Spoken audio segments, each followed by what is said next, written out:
Hello friends, തുടക്കത്തിൽ തന്നെ Spiderman brand new ഡേയുടെ ഒരു സ്പോയിലർ ഫ്രീ റിവ്യൂ ആണ് ഞാൻ പറയാൻ പോകുന്നത്. ഒരു പുതിയ സ്പൈഡർമാൻ മൂവി വരുമ്പോൾ ഭയങ്കരമായിട്ടുള്ള പ്രതീക്ഷയായിരിക്കും നമുക്ക് ഉണ്ടാവുക. ആ പ്രതീക്ഷയൊക്കെ സാറ്റിസ്ഫൈ ചെയ്യുന്നത് പോലെയുള്ള ഒരു പടമാണ് മാർവൽ ഇറക്കി വിട്ടിരിക്കുന്നത്. ഒരു അന്യായ സ്പൈഡർമാൻ പടം, ഒന്നും പറയാനില്ല. നോവേ ഹോമിന്റെ അത്രയ്ക്ക് ഉണ്ടോന്ന് ചോദിച്ചാൽ തീർച്ചയായിട്ടും ഇല്ല. പക്ഷെ എന്തുകൊണ്ടാണ് നോവേ ഹോം സ്പെഷ്യൽ ആവുന്നത്? അതിൽ നമുക്ക് ഇഷ്ടമുള്ള കുറെ ക്യാരക്ടേഴ്സ് ഒക്കെ വരുന്നുണ്ട്. അത് തന്നെയാണ് ആ സിനിമയെ സ്പെഷ്യൽ ആക്കുന്നത്. പക്ഷെ ബ്രാൻഡ് ന്യൂ ഡേ അങ്ങനെയല്ല. നമ്മളുടെ ടോം ഹോളണ്ടിന്റെ സ്പൈഡർമാന്റെ ഒരു വൺ മാൻ ഷോയാണ് ഇത് കാണാൻ പറ്റുന്നത്. അത് ഒരു മിനിറ്റ് പോലും ബോറടിപ്പിക്കാതെ പെർഫെക്റ്റ് ആയിട്ടാണ് ഈ പടം എടുത്ത് വെച്ചിരിക്കുന്നത്. ഇതിലെ 2 ഫൈറ്റ് സീൻ കണ്ടാൽ തന്നെ നിങ്ങൾക്ക് ഈ സിനിമയ്ക്ക് മുടക്കിയ പൈസ മുതലാവും. അത് മാത്രമല്ല, നമ്മൾക്ക് രോമാഞ്ചം വരാൻ വേണ്ടി കൊടുത്തിരിക്കുന്ന സീനൊക്കെ കറക്റ്റ് വർക്ക് ആയിട്ടുണ്ട്. ഒരു സ്പൈഡർമാൻ സിനിമയ്ക്ക് പോസിറ്റീവ് റിവ്യൂ വന്നു കഴിഞ്ഞാൽ ബോക്സ് ഓഫീസിന്റെ പണി തീർത്തിട്ട് പോകും. ഇത് 1 ബില്യൺ നിൽക്കുന്ന എനിക്ക് തോന്നുന്നേയില്ല. ഇത് വൺ ടൈം വാച്ചബിൾ അല്ല, 2-3 തവണ വേണമെങ്കിൽ കാണാം. എനിക്ക് പേഴ്സണലി അങ്ങനെ തോന്നിയത്. ഭയങ്കര ഇഷ്ടപ്പെട്ടു. അതുകൊണ്ട് നിങ്ങൾ തിയേറ്ററിൽ പോയി കണ്ടിട്ടില്ലെങ്കിൽ എന്തായാലും പോയി കാണണം. ഒരു മാർവൽ ഫാൻ എന്നുള്ള നിലയ്ക്ക് നിങ്ങൾക്ക് തീർച്ചയായിട്ടും ഇഷ്ടപ്പെടും. സ്പൈഡർമാൻ ഫാൻ ആണെങ്കിൽ പിന്നെ പറയണ്ട. പിന്നെ ഇത് കാണാൻ വേണ്ടി നിങ്ങൾ കുറെ സംഭവങ്ങളൊന്നും കാണുന്നില്ല. ആ മെയിൻ ആയിട്ടുള്ള സ്പൈഡർമാൻ സിനിമകൾ കണ്ടാൽ തന്നെ മതിയാവും. ഒരേ ഒരു പോരായ്മയായിട്ട് എനിക്ക് തോന്നിയത്, ഇവര് ട്രെയിലറിലും ബാക്കി യൂട്യൂബിലൊക്കെ വിട്ട ക്ലിപ്പുകളിൽ സിനിമയിലെ മിക്ക നല്ല സീനുകളും കാണിച്ചു. കുറെ കാര്യങ്ങളൊക്കെ സിനിമയ്ക്ക് മുന്നേ കാണിക്കാതെ വെക്കുന്നതാണ് നല്ലത്. അതൊഴിച്ചു നിർത്തിയ പടം അടിപൊളിയാണ്. സത്യം പറഞ്ഞാൽ എങ്ങനെയത് നടക്കുന്നതെന്ന് അറിയില്ല. ഒരു സ്പൈഡർമാൻ സിനിമയാണോ? അത് ഡിസപ്പോയിന്റിങ് ആവില്ല. ആ ലെവലിലായിരിക്കും മാർവൽ അതിനെ റെഡിയാക്കി നമ്മുടെ മുന്നിലേക്ക് എത്തിക്കുന്നത്. എന്നടാ പണി വെച്ചിരിക്കെ, മാർവൽ ഈസ് സോ ബാക്ക്. ഇത് ഈ ലെവലാണെങ്കിൽ ഡൂംസ് ഡേ ഏത് ലെവലായിരിക്കും എന്നാണ് ഞാൻ ആലോചിക്കുന്നത്.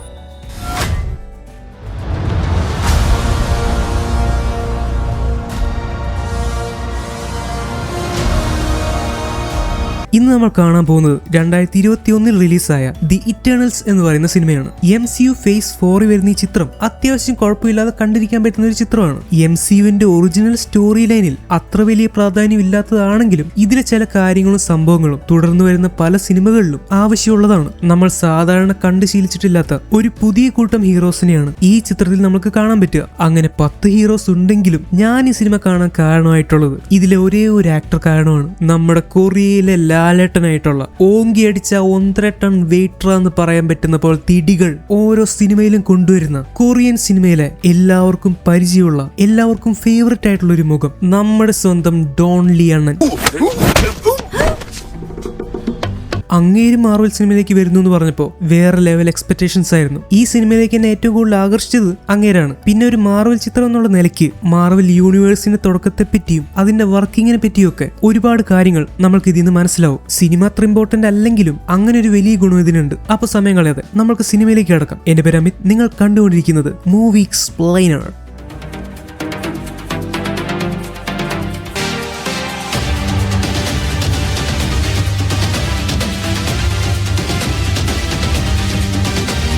എല്ലാത്തിന്റെയും തുടക്കത്തിൽ പ്രപഞ്ചത്തിന്റെ ആധാരശിലകളായിട്ടുള്ള 6 ശക്തികൾ അഥവാ 6 സിംഗുലാരിറ്റികൾ പിന്നീട് ഇൻഫിനിറ്റി സ്റ്റോൺസ് ആയി രൂപാന്തരപ്പെട്ടു. പക്ഷെ ഇൻഫിനിറ്റി സ്റ്റോൺസിനും ഈ പ്രപഞ്ചത്തിനും മുന്നേ ഇവിടെ സെലസ്റ്റിയൽസ് ഉണ്ടായിരുന്നു. അതിലെ ഏറ്റവും മികച്ച സെലസ്റ്റിയൽ ആയിരുന്നു അരിഷം ദ പ്രൈം സെലസ്റ്റിയൽ. ഈ പ്രപഞ്ചത്തിലെ ആദ്യത്തെ സൂര്യനെയും അദ്ദേഹമാണ് സൃഷ്ടിച്ചത്. അങ്ങനെ ഈ പ്രപഞ്ചത്തിലേക്ക് വെളിച്ചം കടന്നു വന്നു. പതുക്കെ പതുക്കെ ജീവനുണ്ടായി. അങ്ങനെ പ്രപഞ്ചത്തിന് പുതിയൊരു ബാലൻസ് വന്നു. പക്ഷെ അത് അധികകാലം നീണ്ടു നിന്നില്ല. പ്രപഞ്ചത്തിലെ ഓരോ ഗ്രഹത്തിലുമുള്ള എല്ലാ ജീവനും നശിപ്പിക്കാൻ ഡീവിയൻസ് എന്ന് പറയുന്ന ഒരു രാക്ഷസ കൂട്ടം പുതിയതായി ഉയർന്നു വന്നു. പ്രപഞ്ചത്തിന്റെ താളം തെറ്റാൻ തുടങ്ങി. ബുദ്ധിപരമായി വികസിക്കുന്ന ജീവികളെ പോലും ഡീവിയൻസ് കൊന്നൊടുക്കാൻ തുടങ്ങി. വീണ്ടും പ്രപഞ്ചത്തിന്റെ ബാലൻസ് തിരികെ കൊണ്ടുവരാനും ഈ ഡീവിയൻസിനെ തളയ്ക്കാനുമായി അരിഷം കുറച്ചു പേരെ ചുമതലപ്പെടുത്തി. അവരുടെ പേരാണ് ദി ഇറ്റേണൽസ്. ഒളിമ്പിയ ഗ്രഹത്തിൽ നിന്ന് വരുന്ന മരണമില്ലാത്ത ഹീറോകൾ. അവരുടെ ലക്ഷ്യം ഒന്നു മാത്രമാണ്, ഡീവിയൻസ് എന്ന് പറയുന്ന രാക്ഷസന്മാരെ പ്രപഞ്ചത്തിൽ നിന്ന് തുടച്ചു നീക്കുക. ഇറ്റേണൽസ് എല്ലാവരും അവർ ദൈവത്തെ പോലെ കരുതുന്ന അരിഷമിന്റെ മേൽ ഒരുപാട് വിശ്വാസം വെച്ചിരുന്നു. ഇറ്റേണൽസിന്റെ ലീഡറായിട്ടുള്ള അജാക് നയിക്കുന്ന പുതിയൊരു പോരാട്ടത്തിനായി അവർ പുറപ്പെട്ടു.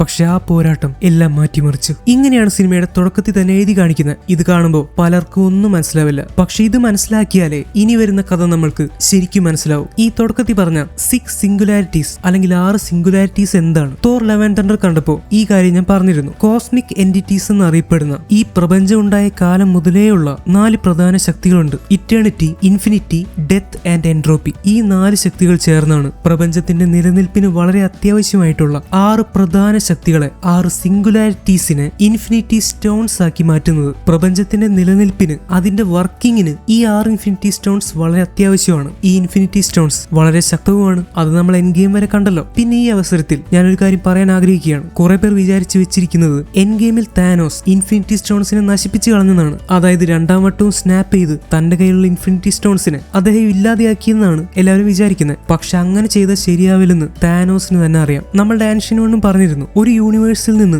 അതിന്റെ 6 ഇൻഫിനിറ്റി സ്റ്റോൺസിൽ ഏതെങ്കിലും ഒന്ന് മാറ്റിയാൽ പോലും ആ യൂണിവേഴ്സിന്റെ ഭാവി ആകെ പ്രശ്നത്തിലാവും. അതുകൊണ്ടാണ് പാസ്റ്റിൽ നിന്ന് എടുത്തുകൊണ്ടുവന്ന ഇൻഫിനിറ്റി സ്റ്റോൺസ് തിരിച്ചു കൊണ്ടുവയ്ക്കാൻ നമ്മളുടെ ക്യാപ്റ്റൻ പോകുന്നത്. ക്യാപ്റ്റൻ ആ ഇൻഫിനിറ്റി സ്റ്റോൺസ് എടുത്ത ടൈം ലൈൻസി കൊണ്ട് തിരിച്ചു വെച്ചിട്ടുണ്ടാവും. അപ്പൊ നിങ്ങൾക്ക് ഇങ്ങനെ തോന്നിയില്ലേ, നമ്മളുടെ ശരിക്കുള്ള ടൈം ലൈനിന്റെ കാര്യവും താനോസ് ആ ഇൻഫിനിറ്റി സ്റ്റോൺസിന് ഇല്ലാതാക്കിയെങ്കിൽ നമ്മളുടെ യൂണിവേഴ്സ് എങ്ങനെ നിലനിൽക്കും? അപ്പൊ കാര്യം എന്താന്ന് വെച്ചാൽ താനോസ് കൃത്യമായിട്ട് പറയുന്നുണ്ട്, I reduced it to atoms.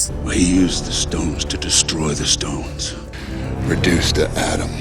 അദ്ദേഹം ഇൻഫിനിറ്റി സ്റ്റോൺസിനെ നശിപ്പിക്കുകയോ ഇല്ലാതാക്കുകയോ അല്ല ചെയ്തത്. അതിനെ ആറ്റങ്ങളുടെ അത്രയ്ക്ക് ചെറിയ സൈസാക്കി മാറ്റി പൊടിച്ചു കളഞ്ഞു. അപ്പോഴും പൊടിയായിട്ടാണെങ്കിലും ഇൻഫിനിറ്റി സ്റ്റോൺസ് നമ്മളുടെ യൂണിവേഴ്സിൽ, നമ്മളുടെ ടൈം ലൈനിൽ തന്നെ ഉണ്ട്. അതുകൊണ്ടാണ് നമ്മളുടെ യൂണിവേഴ്സിന്റെ ഒഴുക്കിനെ മറ്റ് പ്രശ്നങ്ങൾ ബാധിക്കാത്തത്. പിന്നെ മറ്റൊരു കാര്യം, ഞാൻ നേരത്തെ പറഞ്ഞ കോസ്മിക് എൻറ്റിറ്റീസിലെ ഇറ്റേണിറ്റി എന്ന് പറയുന്ന ശക്തിയെ നമ്മൾ തോർ ലവ് ആൻഡ് തണ്ടറിന്റെ അവസാനം കണ്ടിരുന്നു. ചോദിക്കുന്ന എന്ത് വരവും കൊടുക്കുന്ന ആ ശക്തി നമ്മളുടെ യൂണിവേഴ്സിന്റെ ഒരു ചുരുക്ക രൂപമാണ് ഇറ്റേണിറ്റി എന്ന് പറയുന്നത്. ഓക്കെ, നമ്മൾ വിഷയത്തിൽ നിന്ന് മാറി. അപ്പോൾ ഈ 6 സിംഗുലാരിറ്റീസിനൊക്കെ മുൻപ്, ഈ പ്രപഞ്ചവും ഉണ്ടാവുന്നതിന് മുൻപ് അവിടെ മറ്റു ചില ശക്തികൾ ഉണ്ടായിരുന്നു. അവരാണ് സെലസ്റ്റിയൽസ്. ഈ സെലസ്റ്റിയൽസിനെ നിങ്ങൾ ആദ്യമായിട്ടാണോ കേൾക്കുന്നത്? ഒരിക്കലുമല്ല.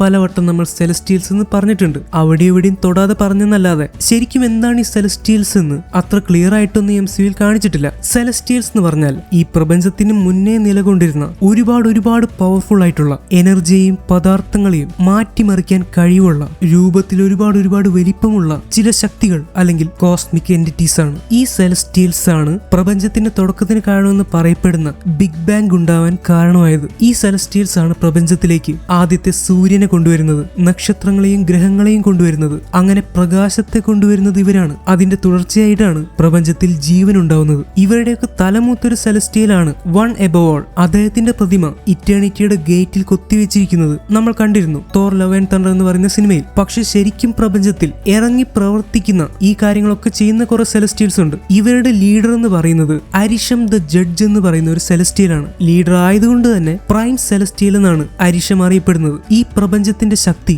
അല്ലെങ്കിൽ കോസ്മിക് എനർജിയാണ് ഈ പറയുന്ന സെലസ്റ്റിയൽസിനുള്ളത്. അതുപയോഗിച്ചാണ് അവർ ഈ കാര്യങ്ങളൊക്കെ നിർമ്മിക്കുന്നതും നിയന്ത്രിക്കുന്നതും. അപ്പൊ നിങ്ങൾക്ക് ഒരു ഡൗട്ട് വരും, ഈ സെലസ്റ്റിയൽസ് എങ്ങനെയുണ്ടായത്? സത്യം പറഞ്ഞാൽ അതിവിടെ പറയേണ്ട ആവശ്യമില്ല. അത് നമ്മൾ മൾട്ടിവേഴ്സിന്റെ ചരിത്രം പറയുന്ന സമയത്ത് കംപ്ലീറ്റ് ആയിട്ട് മനസ്സിലാക്കും. അപ്പോൾ പ്രൈം സെലസ്റ്റിയൽ ആയിട്ടുള്ള അരിഷവും അദ്ദേഹത്തിന് താഴെയുള്ള മറ്റ് സെലസ്റ്റിയൽസും കാരണം നക്ഷത്രങ്ങളും ഗ്രഹങ്ങളും ജീവനും ഒക്കെ നിലവി വന്നു. അങ്ങനെ പ്രപഞ്ചം ഒരു ബാലൻസോടെ മുന്നോട്ട് പോകാൻ തുടങ്ങി. പക്ഷെ പെട്ടെന്നാണ് നേരത്തെ പറഞ്ഞതുപോലെ എല്ലാ ജീവികളെയും വേട്ടയാടി പിടിച്ചു തിന്നില്ലാതെയാക്കുന്ന ഡീവിയൻസ് എന്ന് പറയുന്ന ഒരു രാക്ഷസ വർഗം, ഒരു തരം ഭീകര ജീവികൾ പ്രപഞ്ചത്തിലേക്ക് വരുന്നത്. മനുഷ്യരെ പോലെയുള്ള ഇന്റലിജന്റ് ആവാൻ പോകുന്ന അല്ലെങ്കിൽ ബുദ്ധിവികാസം ഉണ്ടാവാൻ ചാൻസ് ഉള്ള സ്പീഷീസുകളെ പോലും ഡീവിയൻസ് കൊന്നില്ലാതെയാക്കാൻ തുടങ്ങി. അങ്ങനെ പ്രപഞ്ചത്തിന്റെ താളം തെറ്റി. അപ്പോഴാണ് അരിഷം ഇറ്റേണൽസ് എന്ന് പറയുന്ന അതിശക്തരായിട്ടുള്ള ഒരു കൂട്ടത്തെ ഡീവിയൻസിനെ കൊല്ലാൻ വേണ്ടി അയക്കുന്നത്. ഒളിമ്പിയ എന്ന് പറയുന്ന ഗ്രഹത്തിൽ നിന്ന് വരുന്ന ഒരു കൂട്ടം ഹീറോസ് ആണ് അവർ. സെലസ്റ്റിയൽസിന്റെ നേതാവിനെ പ്രൈം സെലസ്റ്റിയൽ എന്ന് വിളിച്ചതുപോലെ ഇറ്റേണൽസിന്റെ നേതാവിനെ പ്രൈം ഇറ്റേണൽ എന്നാണ് വിളിക്കുക. ആ ലീഡർ ആയിരുന്നു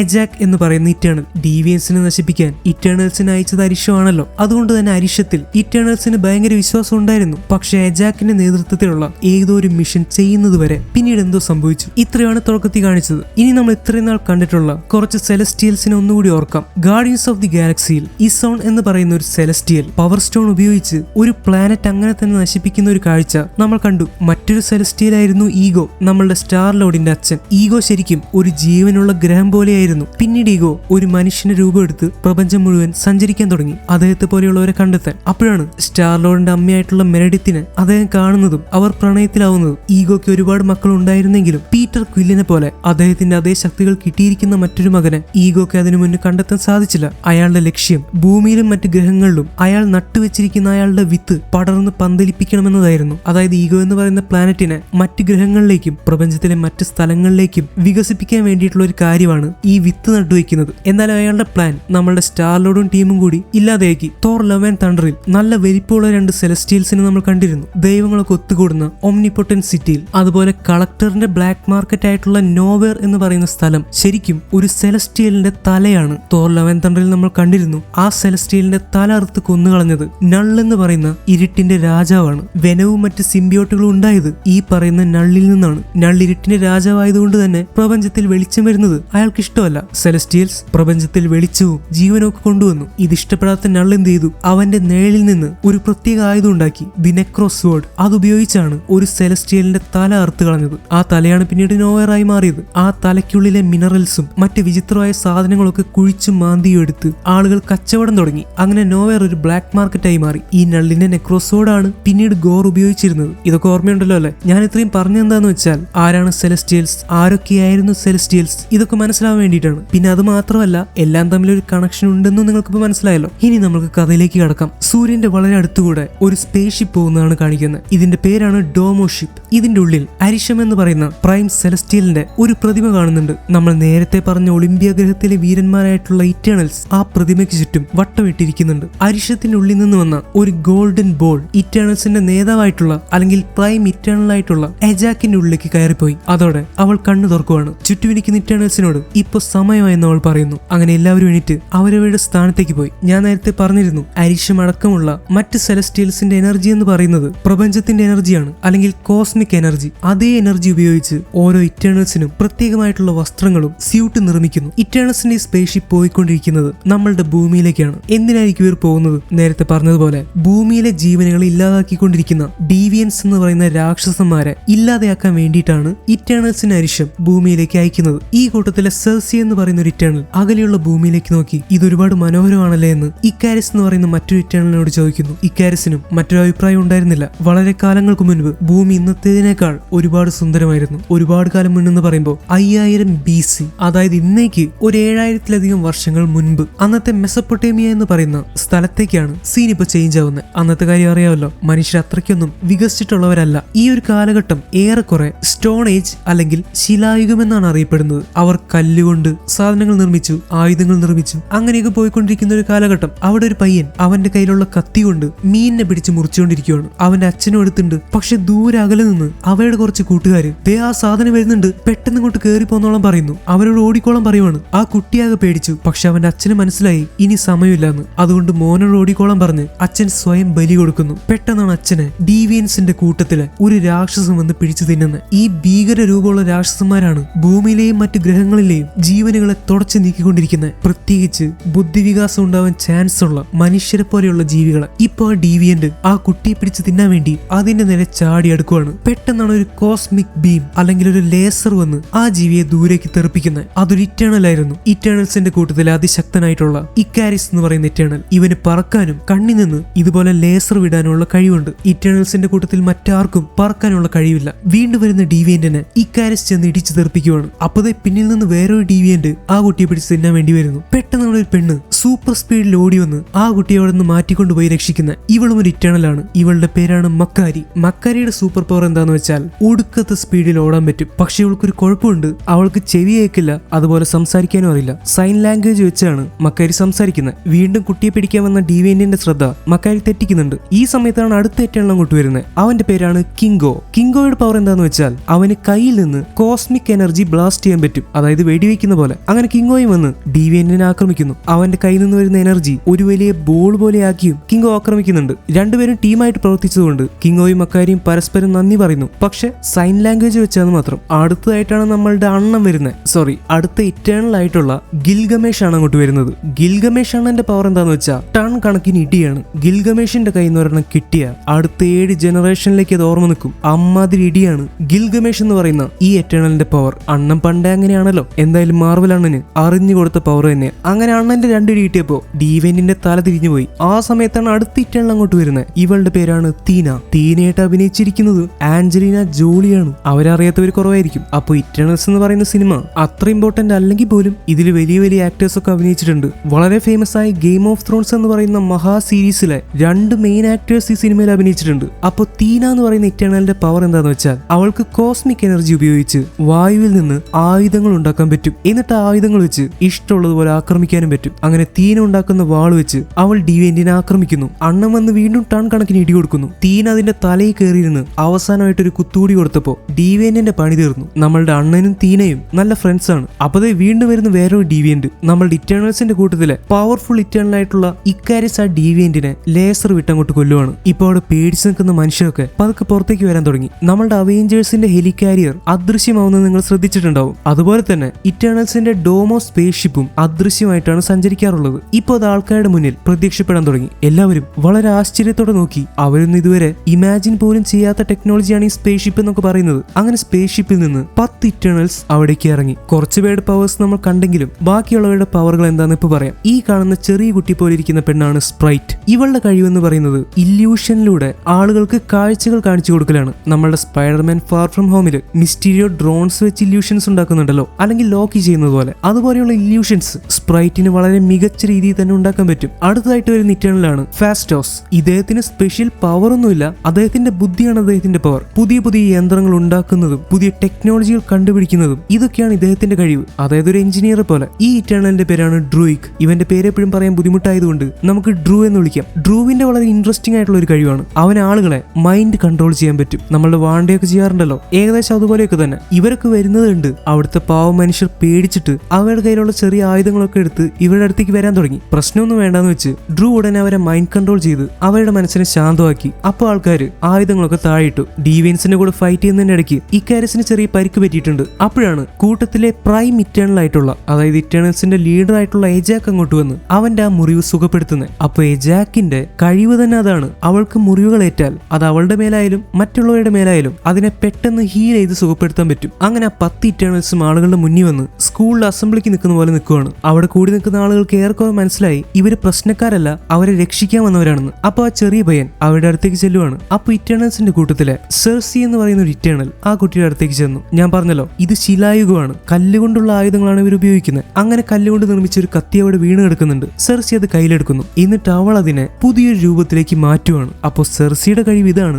മാറ്റർ മാനിപ്പുലേഷൻ. അല്ലെങ്കിൽ അവൾക്ക് വസ്തുക്കളെ ഇഷ്ടമുള്ളതുപോലെ രൂപം മാറ്റാൻ സാധിക്കും. സെർസി ഇവിടെ ചെയ്യുന്നത് എന്താന്ന് വെച്ചാൽ കല്ലുകൊണ്ടുള്ള കത്തിയെ ചെമ്പും വെങ്കലവും കൊണ്ടുള്ളതാക്കി മാറ്റുന്നു. Bronze and brass. കല്ലുകൊണ്ടുള്ള ആയുധത്തെക്കാൾ എന്തുകൊണ്ടും നല്ലതാണ് അത്. സെർസി കത്തിയ കുട്ടിക്ക് തിരിച്ചു കൊടുക്കുന്നതിന് വലിയൊരു കാര്യമായിട്ട് തന്നെ കാണിക്കുന്നുണ്ട്. അതിന്റെ കാരണം എന്താണെന്നറിയോ? നമ്മൾ മനുഷ്യരുടെ എവല്യൂഷൻ നോക്കുമ്പോൾ ശിലായുഗം കഴിഞ്ഞിട്ട് വെങ്കലയുഗം ഒക്കെ വരുന്നുണ്ട്. പിന്നെ അയൺ ഏജ്, അല്ലെങ്കിൽ ഇരുമ്പ് കൊണ്ടുള്ള ആയുധങ്ങളും വസ്തുക്കളും മറ്റും നിർമ്മിച്ചിരുന്ന ആ ഒരു കാലഘട്ടം. അപ്പൊ സെർസി കത്തിയ കുട്ടിക്ക് കൊടുക്കുന്നതോടെ ഒരുപക്ഷെ വെങ്കലയുഗത്തിന് ഒരു തുടക്കം കൂടി കുറിക്കുകയായിരുന്നു. ഇവർ ഈ മനുഷ്യരുടെ ഇടയിലാണ് ജീവിച്ചത്. അതുകൊണ്ട് തന്നെ ഇവരുടെ കയ്യിൽ നിന്ന് മനുഷ്യർക്ക് കിട്ടിയ പല അറിവുകളും പല സാധനങ്ങളും മനുഷ്യരാശിയുടെ വളർച്ചയിൽ ഒരുപാട് പങ്ക് വഹിച്ചിട്ടുണ്ടാവും. ഒരുപക്ഷെ മക്കാരിയിൽ നിന്നായിരിക്കും മനുഷ്യർ ഈ ആംഗ്യഭാഷ അല്ലെങ്കിൽ സൈൻ ലാംഗ്വേജ് പഠിച്ചത്. ഫാസ്റ്റോസിന്റെ പല പുതിയ യന്ത്രങ്ങളുടെ കണ്ടുപിടുത്തമായിരിക്കാം അങ്ങനെയുള്ള ടെക്നോളജിയൊക്കെ പെട്ടെന്ന് മനുഷ്യരിലേക്ക് എത്താൻ കാരണം. എന്തായാലും കഥ മുന്നോട്ട് പോകുമ്പോൾ ഇതിനെപ്പറ്റി കൂടുതൽ മനസ്സിലാവും. എന്തായാലും ആദ്യമായിട്ട് കണ്ടവർക്ക് ഈ 10 ഇറ്റേണൽസിനെ പെട്ടെന്ന് അങ്ങോട്ട് മനസ്സിലായിട്ടുണ്ടാവില്ല. അതുകൊണ്ട് ഈ നേർന്ന് നിൽക്കുന്നവരെ ഞാൻ ചെറുതായിട്ട് ഒന്നുകൂടി പറയാം. ഏറ്റവും ലെഫ്റ്റിൽ നിൽക്കുന്നത് കിങ്കോ. അവന് കയ്യിൽ നിന്ന് എനർജി ബ്ലാസ്റ്റ് ചെയ്യാൻ പറ്റും. അടുത്തത് മക്കാരി. അവൾക്ക് ചെവി കേൾക്കില്ല, സംസാരിക്കാനും അറിയില്ല, സൂപ്പർ സ്പീഡിൽ ഓടാൻ പറ്റും. അടുത്തത് നമ്മളുടെ അണ്ണൻ അല്ലെങ്കിൽ ഗിൽഗമേഷ്. ടൺ കണക്കിന് ഇടി. തൊട്ടടുത്ത് നിൽക്കുന്നത് ഗിൽഗമേഷിന്റെ ബെസ്റ്റ് ഫ്രണ്ട് ആയിട്ടുള്ള തീന. വായുവിൽ നിന്ന് കോസ്മിക് എനർജി ഉപയോഗിച്ച് മാരകായുധങ്ങൾ ഉണ്ടാക്കി അറ്റാക്ക് ചെയ്യാൻ അവൾക്ക് പറ്റും. അടുത്തത് ഇക്കാരിസ്. ഇറ്റേണൽസിൽ പറക്കാനുള്ള കഴിവ് ഇക്കാരിസിന് മാത്രമേ ഉള്ളൂ. അവന് കണ്ണിൽ നിന്ന് കോസ്മിക് ബീംസ് അല്ലെങ്കിൽ ലേസർ വിടാനുള്ള കഴിവുണ്ട്. അവൻ അതിശക്തനുമാണ്. തൊട്ടപ്പുറത്ത് നിൽക്കുന്നതാണ് ഇറ്റേണൽസിന്റെ ലീഡർ പ്രൈം ഇറ്റേണൽ ആയിട്ടുള്ള എജാക്ക്. അവൾക്ക് മുറിവുകൾ ഭേദമാക്കാൻ പറ്റും. നെക്സ്റ്റ് സെർസി. അവൾക്ക് സാധനങ്ങളെ രൂപമാറ്റം വരുത്താൻ പറ്റും. സെർസി അതിസുന്ദരിയാണ്. വിഷയത്തിൽ നിന്ന് മാറി. തൊട്ടടുത്ത് നിൽക്കുന്നത് ഒരു ചെറിയ കുട്ടിയെ പോലെ ഇരിക്കുന്ന സ്പ്രൈറ്റ് ആണ്. അവൾക്ക് ഇല്യൂഷൻസ് ഉണ്ടാക്കി ആളുകൾക്ക് ഹോളോഗ്രാം പോലെ കാഴ്ചകൾ കാണിച്ചു കൊടുക്കാൻ പറ്റും. നെക്സ്റ്റ് ഫാസ്റ്റോസ്. അയാൾ ഒരു എഞ്ചിനീയർ പോലെയാണ്. അയാൾ പുതിയ പുതിയ ടെക്നോളജികളും മെഷീൻസും ഒക്കെ കണ്ടുപിടിക്കും. ഏറ്റവും ലാസ്റ്റ് ഏറ്റവും റൈറ്റ് അപ്പുറത്ത് നിൽക്കുന്നത് ഡ്രൂയിക്. അവൻ ആളുകളെ മൈൻഡ് കൺട്രോൾ ചെയ്യാൻ പറ്റും. അപ്പൊ ഇതാണ് ഈ 10 ഇറ്റേണൽസ്. 10 പേരെ കിട്ടിയുള്ളൂ. വളരെ കുറഞ്ഞു പോയി. ഒരു 5-6 പേരും കൂടി വിളിച്ച് കയറ്റായിരുന്നു. ഇപ്പൊ തന്നെ സ്ക്രീനിൽ ഒതുങ്ങുന്നില്ല. എനിവേ, സീൻ ചേഞ്ച് ആകുമ്പോൾ കാണിക്കുന്നത് പ്രസന്റ് ഡേ ആണ്. അതായത് ഇപ്പോഴത്തെ കാലഘട്ടം. കഥ നടക്കുന്നത് 2023-ലാണ്. അതായത് ടോണി സ്റ്റാർക്ക് സ്നാപ്പ് ചെയ്ത് താനോസിനെയൊക്കെ മായ്ച്ചു കളഞ്ഞിട്ട് കുറച്ച് നാളെ ആയിട്ടുള്ളൂ. അപ്പോഴാണ് കഥ നടക്കുന്നത്. നമ്മുടെ ലണ്ടൻ നഗരത്തിൽ നാഷണൽ ഹിസ്റ്ററി മ്യൂസിയം ഉണ്ട്. അതായത് ചരിത്രത്തെ പറ്റി പഠിക്കുന്ന, ചരിത്രത്തിലെ പ്രധാന വസ്തുക്കളെയൊക്കെ പ്രദർശിപ്പിക്കുന്ന ഒരു സ്ഥലം. ഇപ്പൊ നമ്മുടെ സെർസി അങ്ങോട്ട് വന്ന് നിൽക്കുന്നു. അവൾ എന്തോ ഫോട്ടോ എടുക്കുന്നുണ്ട്. അവിടെ ഒരു കെട്ടിടത്തിന്റെ വലിയ സ്ക്രീനിലായിട്ട് പണ്ടുകാലം തൊട്ട് മനുഷ്യരെ മുന്നോട്ട് പോകാൻ സഹായിച്ച വസ്തുക്കൾ എന്ന് പറഞ്ഞ് കുറച്ച് വസ്തുക്കൾ കാണിക്കുന്നു. ആ കൂട്ടത്തിൽ സെർസി പണ്ട് ആ കുട്ടിക്ക് ഉണ്ടാക്കി കൊടുത്ത ആ പ്രത്യേക കത്തിയും കാണിക്കുന്നുണ്ട്. നിങ്ങൾക്കറിയില്ലെങ്കിൽ ഒരു കാര്യം പറയാം, നമ്മളുടെ റിയൽ വേൾഡിലും ഈ കത്തി ശരിക്കും ഉള്ളതാണ്. അതിനെയാണ് അവർ ഈ സിനിമയിൽ കാണിച്ചിരിക്കുന്നത്. എന്നാലും സെർസി ഇറ്റേണൽ ആണെങ്കിലും ഇവളും മറ്റുള്ള ഇറ്റേണൽസും ഒക്കെ കാലഘട്ടം മാറുന്നതിനനുസരിച്ച് മനുഷ്യരുടെ കൂടെ ഇടപഴകി തന്നെയാണ് ജീവിക്കുന്നത്. ഇവർ ഇറ്റേണൽസ് ആണെന്ന് മനുഷ്യർക്ക് അറിയുന്നുണ്ടാവില്ല. അത് മറച്ചു വെച്ചിട്ടായിരിക്കും ഇവർ ജീവിക്കുന്നത്. എന്നാലും ഫോൺ ഉപയോഗിക്കാനും മറ്റു കാര്യങ്ങളിലും ഒക്കെ ഇറ്റേണൽസ് അപ്ഡേറ്റഡ് തന്നെയാണ്. ഈ കത്തി ഇങ്ങനെ കാണിക്കുന്നുണ്ടപ്പോ സെർസിക്ക് പഴയ കാര്യങ്ങൾ ഓർമ്മ വന്നിട്ട് അവൾ ഫോട്ടോ എടുത്ത്. എന്നാലും ഫോട്ടോ എടുത്ത് നിന്ന് അവൾ ജോലിക്ക് പോകാനായിട്ട് ലേറ്റ് ആയി. അങ്ങനെ പെട്ടെന്ന് അവള് ജോലി സ്ഥലത്തേക്ക് ഓടാൻ തുടങ്ങി. നമ്മൾ നേരത്തെ പറഞ്ഞ നാഷണൽ ഹിസ്റ്ററി മ്യൂസിയത്തിലെ ഒരു ടീച്ചറാണ് സെർസി. എന്തായാലും അവർക്ക് പറ്റിയ ജോലി തന്നെയാണ്. 7000 വർഷങ്ങൾക്ക് മുന്നോട് വന്നവരാണ് ഇറ്റേണൽസ്. അപ്പോൾ ചരിത്രം പഠിപ്പിക്കാനായിട്ട് അവരെക്കാളും നല്ല വേറെ ആരാ ഉള്ളത്? അങ്ങനെ പോകുന്ന വഴിക്ക് അവിടെ പരിണാമത്തിന്റെ അല്ലെങ്കിൽ എവല്യൂഷന്റെ പിതാവ് എന്നൊക്കെ പറയപ്പെടുന്ന ചാൾസ് ഡാർവിന്റെ പ്രതിമ വെച്ചിട്ടുണ്ട്. ആ പ്രതിമ കണ്ടിട്ട് ഞാനിന്ന് ലേറ്റ് ആയി പോയല്ലോ ചാർലി എന്നാണ് സെർസി പറയുന്നത്. അപ്പോൾ ചാൾസ് ഡാർവിനെ ചാർലി എന്ന് വിളിക്കണമെങ്കിൽ അവരൊരു പക്ഷെ നേരത്തെ പരിചയം ഉണ്ടായിരുന്നിട്ടുണ്ടാവും. ചാൾസ് ഡാർവിനേക്കാളും ഒക്കെ ആയിരക്കണക്കിന് വർഷം മുന്നേ വന്നവരാണല്ലോ സെർസിയൊക്കെ. അതാണ് ഇവിടെ ഉദ്ദേശിക്കുന്നത്. ഈ മ്യൂസിയത്തിൽ പണ്ടുകാലത്തെ ഡൈനോസറിനെ പോലെയുള്ള ജീവികളുടെയൊക്കെ അസ്ഥികൂടങ്ങൾ വെച്ചിട്ടുണ്ട്. ഒരുപക്ഷെ അതൊരു ഡീവിയന്റിന്റേതും ആയിരിക്കാം. സെർസി അങ്ങോട്ട് ഓടിയെത്തിയപ്പോഴേക്കും അവൾക്ക് പകരം അവിടെ ക്ലാസ് എടുത്തുകൊണ്ടിരിക്കുന്നത് ഡെയിൻ വിറ്റ്മാൻ എന്ന് പറയുന്ന ഒരാളാണ്. ഡെയിൻ ഹിസ്റ്ററിക്ക് പകരം എന്തോ കവിതയൊക്കെയാണ് പിള്ളേർക്ക് പറഞ്ഞു കൊടുത്തോണ്ടിരിക്കുന്നത്. അതിന്റെ ഇടയ്ക്ക് താനോസ് എല്ലാവരെയും മായ്ച്ചു കളഞ്ഞതിന് ശേഷം 5 വർഷം കഴിഞ്ഞ് മാഞ്ഞു പോയവർക്ക് തിരിച്ചു വന്നെന്നൊക്കെ ഡെയിൻ പറയുന്നുണ്ട്. അപ്പോഴേക്കും സെർസി അങ്ങോട്ട് കയറി വന്നു. അവൾ ലേറ്റ് ആയി പോയതിന് എല്ലാവരോടും സോറി പറയുന്നുണ്ട്. ഈ സമയത്ത് ഡെയിൻ അവളോട് നീ ഇപ്പോഴെങ്കിലും വന്നാൽ നന്നായി, അല്ലെങ്കിൽ ഞാൻ പിള്ളേർക്ക് എന്ത് പറഞ്ഞു കൊടുക്കണം എന്നറിയാതെ പെട്ടുപോയെന്ന് പറയുന്നു. എന്തായാലും ഡെയിൻ ഒരു പ്രൊഫസറിനെ പോലെ ക്ലാസ് എടുക്കുന്നത് കാണാനായിട്ട് നല്ല രസമുണ്ടെന്നാണ് സെർസിയും പറയുന്നത്. അപ്പൊ നമുക്കിന്ന് വൈകുന്നേരം കാണാമെന്ന് പറഞ്ഞ് ഡെയിൻ അവിടെ നിന്ന് പോകുന്നു. അപ്പൊ കാര്യം നിങ്ങൾക്ക് മനസ്സിലായില്ലേ? ഇവർ തമ്മിൽ ലവ് ആണ്. ഡെയിനിന്റെ ഗേൾഫ്രണ്ട് ആണ് സെർസി. ഡെയിൻ എങ്ങനെ വൈകുന്നേരം കാണാമെന്ന് പറഞ്ഞിട്ട് പോയതിന് അവിടെയുള്ള ഒരു കുട്ടി കളിയാക്കുന്നുണ്ട്. അത് കേട്ട് എല്ലാവരും ചിരിച്ചു. സെർസി ഇന്ന് ക്ലാസ് എടുക്കാൻ പോകുന്നത് the apex predators in a balanced ecosystem എന്ന ടോപ്പിക്കിലാണ്. അതായത് നമ്മളുടെ ഭൂമിയിൽ ജീവിച്ചിരിക്കുന്ന അല്ലെങ്കിൽ ജീവിച്ചിരുന്ന വേട്ടയാടി തിന്നുന്ന ജീവികളെ പറ്റി. അപ്പൊ ഈ ക്ലാസ് എടുക്കേണ്ട സമയത്താണ് ഡെയിൻ അവിടെ കയറി കവിത ചൊല്ലിക്കൊണ്ടിരുന്നത്. അപ്പൊ സെർസി ഇങ്ങനെ അപെക്സ് പ്രെഡേറ്റേഴ്സിനെ പറ്റി ക്ലാസ് എടുത്തുകൊണ്ടിരിക്കുക. അതിനിടയ്ക്കാണ് പെട്ടെന്ന് അവിടെ ഒരു ഭൂമി ഉണ്ടാവുന്നത്. കുട്ടികളൊക്കെ പേടിക്കാൻ തുടങ്ങി. സെർസി പെട്ടെന്ന് എല്ലാവരോടും അവിടെയുള്ള ടേബിൾസിന്റെ അടിയിൽ പോയി ഒളിക്കാൻ പറയുന്നു. അപ്പോഴാണ് സെർസി ഒരു കാര്യം ശ്രദ്ധിക്കുന്നത്. അവിടെ ഒരു കുട്ടി ഇരിക്കുന്നതിന്റെ മുകളിലുള്ള കല്ലുകൊണ്ടുള്ള ഒരു പ്രതിമ ആ കുട്ടിയുടെ മേലേക്ക് വീഴാൻ പോവാണ്. സെർസി പെട്ടെന്ന് ഓടിച്ചെന്ന് കല്ലുകൊണ്ടുള്ള പ്രതിമയെ തൊട്ടതും അത് വെറും മണൽപ്പൊടിയായി മാറി താഴേക്ക് വീഴുവാണ്. ഇതാണല്ലോ സെർസിയുടെ പവർ. സാധനങ്ങളെ രൂപമാറ്റം വരുത്താൻ പറ്റും. ഇങ്ങനെ പവറൊക്കെ ഉണ്ടെങ്കിലും ഇറ്റേണൽസിന് ഇതാരും കാണാതെ വേണം ചെയ്യാൻ, അല്ലെങ്കിൽ ആളുകൾക്ക് ഇവരെ ഡൗട്ട് തോന്നും. MCUവിന്റെ ഇത്രയും നാളത്തെ കഥയിൽ ഇവരുണ്ടായിരുന്നിട്ടും ആരും ഇവരെ പറ്റി ഇതുവരെ ശ്രദ്ധിക്കാതിരുന്നത് ഇറ്റേണൽസ് ഇങ്ങനെ ഒളിച്ചു ജീവിക്കുന്നതുകൊണ്ടാണ്. എന്നാലും താനോസ് ഒക്കെ വന്ന സമയത്ത് ഇവരൊക്കെ എവിടെ പോയി കിടക്കുമായിരുന്നു? അതൊരു വലിയ ഡൗട്ടാ. എനിവേ സീൻ ചേഞ്ച് ആയി. ഇപ്പൊ രാത്രി സമയത്ത് ഒരു ബാറാണ് കാണിക്കുന്നത്. അവിടെ അടിയിലുള്ള നദിയിലെ വെള്ളത്തിൽ നിന്ന് ഒരു ഭീകരജീവി മുകളിലേക്ക് പൊങ്ങി വരുവാണ്. കണ്ടിട്ട് ഇതൊരു ഡീവിയന്റ് ആണെന്ന് തോന്നുന്നത്. അവിടെ മുഴി നിൽക്കുന്ന പട്ടി വെച്ചപ്പോ അത് വീണ്ടും വെള്ളത്തിലേക്ക് താഴ്ന്നു പോയി. ഇതിനാണോ ഇങ്ങോട്ട് പൊങ്ങി വന്നത്? അവിടെ ബാറിലായിട്ട് ഡെയിനും സെർസിയും കൂടി 2 ബിയറൊക്കെ അടിച്ച് ചില്ലായിക്കൊണ്ടിരിക്കുക. ഡാൻസ് ഒക്കെ കളിക്കുന്നുണ്ട്. തൊട്ടപ്പുറത്തായിട്ട് വേറൊരു യുവാവും യുവതിയും റൊമാന്റിക് ആയിട്ട് സംസാരിച്ചുകൊണ്ടിരിക്കുകയാണ്. അവർ പരസ്പരം അവരുടെ ഇഷ്ടങ്ങളൊക്കെ പറഞ്ഞ് അടുത്തറിഞ്ഞുകൊണ്ടിരിക്കുക. അപ്പോഴാണ് ആ പയ്യൻ അവളുടെ കയ്യിൽ തൊടാൻ നോക്കുന്നത്. പക്ഷെ കയ്യിൽ തൊടാൻ പറ്റുന്നില്ല. ഇതെന്ന് മറിമായം അവന് പേടിയാവാൻ തുടങ്ങി. എന്താ നിന്നെ തൊടാൻ പറ്റാത്തെന്ന് ചോദിക്കുമ്പോൾ നീ ഇന്ന് കുറച്ച് അധികം കുടിച്ചതുകൊണ്ട് നിനക്കൊക്കെ വെറുതെ തോന്നുന്നതെന്നാണ് ആ പെണ്ണ് പറയുന്നത്. എന്നിട്ട് അവൾ പെട്ടെന്ന് അവിടുന്ന് പോയി. അവൾ പറഞ്ഞ് ശരിയായിരിക്കും അവനും വിചാരിച്ചു. ചിലപ്പോൾ കുടിച്ച് ഹൈ ആയതുകൊണ്ട് തോന്നുന്നതായിരിക്കും. പക്ഷെ സത്യാവസ്ഥ അതായിരുന്നില്ല. ശരിക്കും ആ പെണ്ണ് നമ്മളുടെ ഇറ്റേണൽ ആയിട്ടുള്ള സ്പ്രൈറ്റ് ആയിരുന്നു. അതെ, ഇല്യൂഷൻസ് കാണിക്കുന്ന ആ ചെറിയ കുട്ടിയെ പോലെയുള്ള ഇറ്റേണൽ. സോ സ്പ്രൈറ്റ് എന്തിനായിരിക്കും ഒരു ഇല്യൂഷനിലൂടെ ഒരു വലിയ സ്ത്രീയുടെ രൂപം എടുത്തത്? ഇല്യൂഷൻ ആയതുകൊണ്ടാണ് അയാൾക്ക് കയ്യിൽ തൊടാൻ പറ്റാതിരുന്നത്. ഇതിന്റെ കാരണം എന്താന്ന് വെച്ചാൽ 7000 വർഷം മുന്നേ വന്നതാണെങ്കിലും ഇറ്റേണൽസിന് ഒരിക്കലും പ്രായമാവില്ല. അവരെപ്പോഴും അതേ രൂപത്തിലായിരിക്കും. നമ്മളുടെ പാവം സ്പ്രൈറ്റ് ആണെങ്കിൽ ഈ ചെറിയ കുട്ടിയുടെ രൂപത്തിലാണ്. ഇവർക്ക് പ്രായമാവാത്തതുകൊണ്ട് അവൾ ഒരിക്കലും വലുതാവുന്നില്ല. അതുകൊണ്ട് തന്നെ അവൾക്ക് ആരെയും പ്രണയിക്കാനോ വിവാഹം കഴിക്കാനോ ഒന്നിനും സാധിക്കുന്നില്ല. അതൊരു വല്ലാത്ത അവസ്ഥ തന്നെയാണല്ലേ. സ്പ്രൈറ്റിന്റെ അവസ്ഥ ഓർത്ത് എനിക്ക് പാവം തോന്നുന്നുണ്ട്. അപ്പൊ അങ്ങനെയുള്ള വിഷമം ഉള്ളതുകൊണ്ടാണ് സ്പ്രൈറ്റ് ഇങ്ങനെ ഒരു വലിയ സ്ത്രീയുടെ രൂപം എടുത്ത് മറ്റു ബോയ്സുമായിട്ട് മിങ്കിളാവാൻ നോക്കുന്നത്. എന്തായാലും അവളുടെ ശ്രമങ്ങൾ ഇങ്ങനെ പാളിപ്പോകുന്നതിൽ സ്പ്രൈറ്റിന് നല്ല വിഷമമുണ്ട്. ഇന്ന് നമ്മുടെ ഡെയിന്റെ ബർത്ത്ഡേ ആണ്. സെർസി അവന് വേണ്ടി കേക്ക് ഒക്കെ കൊണ്ടുവന്നിട്ടുണ്ട്. അതിന്റെ പാർട്ടി ആയിരിക്കും നടക്കുന്നത്. അങ്ങനെ അവർ രണ്ടുപേരും കുറച്ച് പ്രൈവറ്റ് ആയിട്ട് മാറി നിൽക്കുന്നു. സെർസി ഡെയിന് വേണ്ടി ഒരു പ്രത്യേക മോതിരം സമ്മാനമായിട്ട് കൊടുക്കുന്നുണ്ട്. ഇത് പണ്ടേ പണി കഴിപ്പിച്ച ഒരു മോതിരമാണെന്നാണ് സെർസി പറയുന്നത്. അത് മാത്രമല്ല ഡെയിൻ വിറ്റ്മാന്റെ ഫാമിലിയുടെ ഒരു എംബ്ലവും അതിലുണ്ട്. ഇത് സെർസിക്ക് എവിടെ നിന്ന് കിട്ടിയെന്ന് ഡെയിന് ഡൗട്ട് തോന്നി. ഇത് എവിടെ നിന്ന് കിട്ടിയെന്ന് ചോദിക്കുമ്പോൾ അതൊക്കെ ഞാൻ അന്വേഷിച്ച് കണ്ടുപിടിച്ചു എന്നാണ് സെർസി പറയുന്നത്. 7000 വർഷം മുന്നേ വന്ന സെർസിക്ക് ഇത് കണ്ടുപിടിക്കാന്ന് പറഞ്ഞാൽ അത്ര വലിയ കാര്യമൊന്നും ആയിരിക്കില്ല. എന്തായാലും ഡെയിന് സന്തോഷമായി. അപ്പൊ ഇതിന്റെ അർത്ഥം ഡെയിന്റെ ഫാമിലി എന്തോ പ്രത്യേകതയുള്ള ആളുകളാണെന്നാണോ? അതുകൊണ്ടാണ് ഇങ്ങനെ പ്രത്യേക എംബ്ലോ ഒക്കെ. ചിലപ്പോൾ റിച്ച് ഫാമിലി ആയിരുന്നിട്ടുണ്ടാവും. എന്തായാലും അവർ കിസ് ചെയ്യാൻ തുടങ്ങി. സെർസിയോട് ഡെയിൻ അവന്റെ കൂടെ വന്ന് താമസിക്കുന്ന കാര്യത്തിനെ പറ്റി പറഞ്ഞിരുന്നു. അതെന്തായെന്ന് ചോദിക്കുമ്പോൾ തൽക്കാലം അത് പറ്റില്ല എന്നാണ് സെർസി പറയുന്നത്. ഡെയിന് വിഷമായി. എന്തായാലും ഈ മറുപടി തന്നെയാണ് ഡെയിൻ പ്രതീക്ഷിച്ചത്. സെർസി സോറി പറയുമ്പോൾ ഡെയിൻ ചില പുതിയ കാര്യങ്ങൾ പറയുന്നുണ്ട്. നീ എന്റെ കൂടെ ഒന്നും താമസിക്കാത്തതിന്റെ കാരണം നീ ഒരു മന്ത്രവാദിനി ആയതുകൊണ്ടല്ലേ? നീ ഡോക്ടർ സ്ട്രേഞ്ചിനെ പോലെ ഒരു മന്ത്രവാദിയാണല്ലേ? നിനക്ക് എന്തൊക്കെയോ വശപ്പിച്ചുണ്ട് സെർസി, ഞാനത് ശ്രദ്ധിച്ചിട്ടുണ്ട്. നീ ഞാൻ ഒരുമിച്ച് കോഫി ഷോപ്പിൽ ഇരിക്കുമ്പോൾ അവിടെ ഗ്ലാസ്സിലിരിക്കുന്ന വെള്ളം പെട്ടെന്ന് കോഫിയായി മാറുന്നത് പോലെയൊക്കെ എനിക്ക് തോന്നാറുണ്ട്.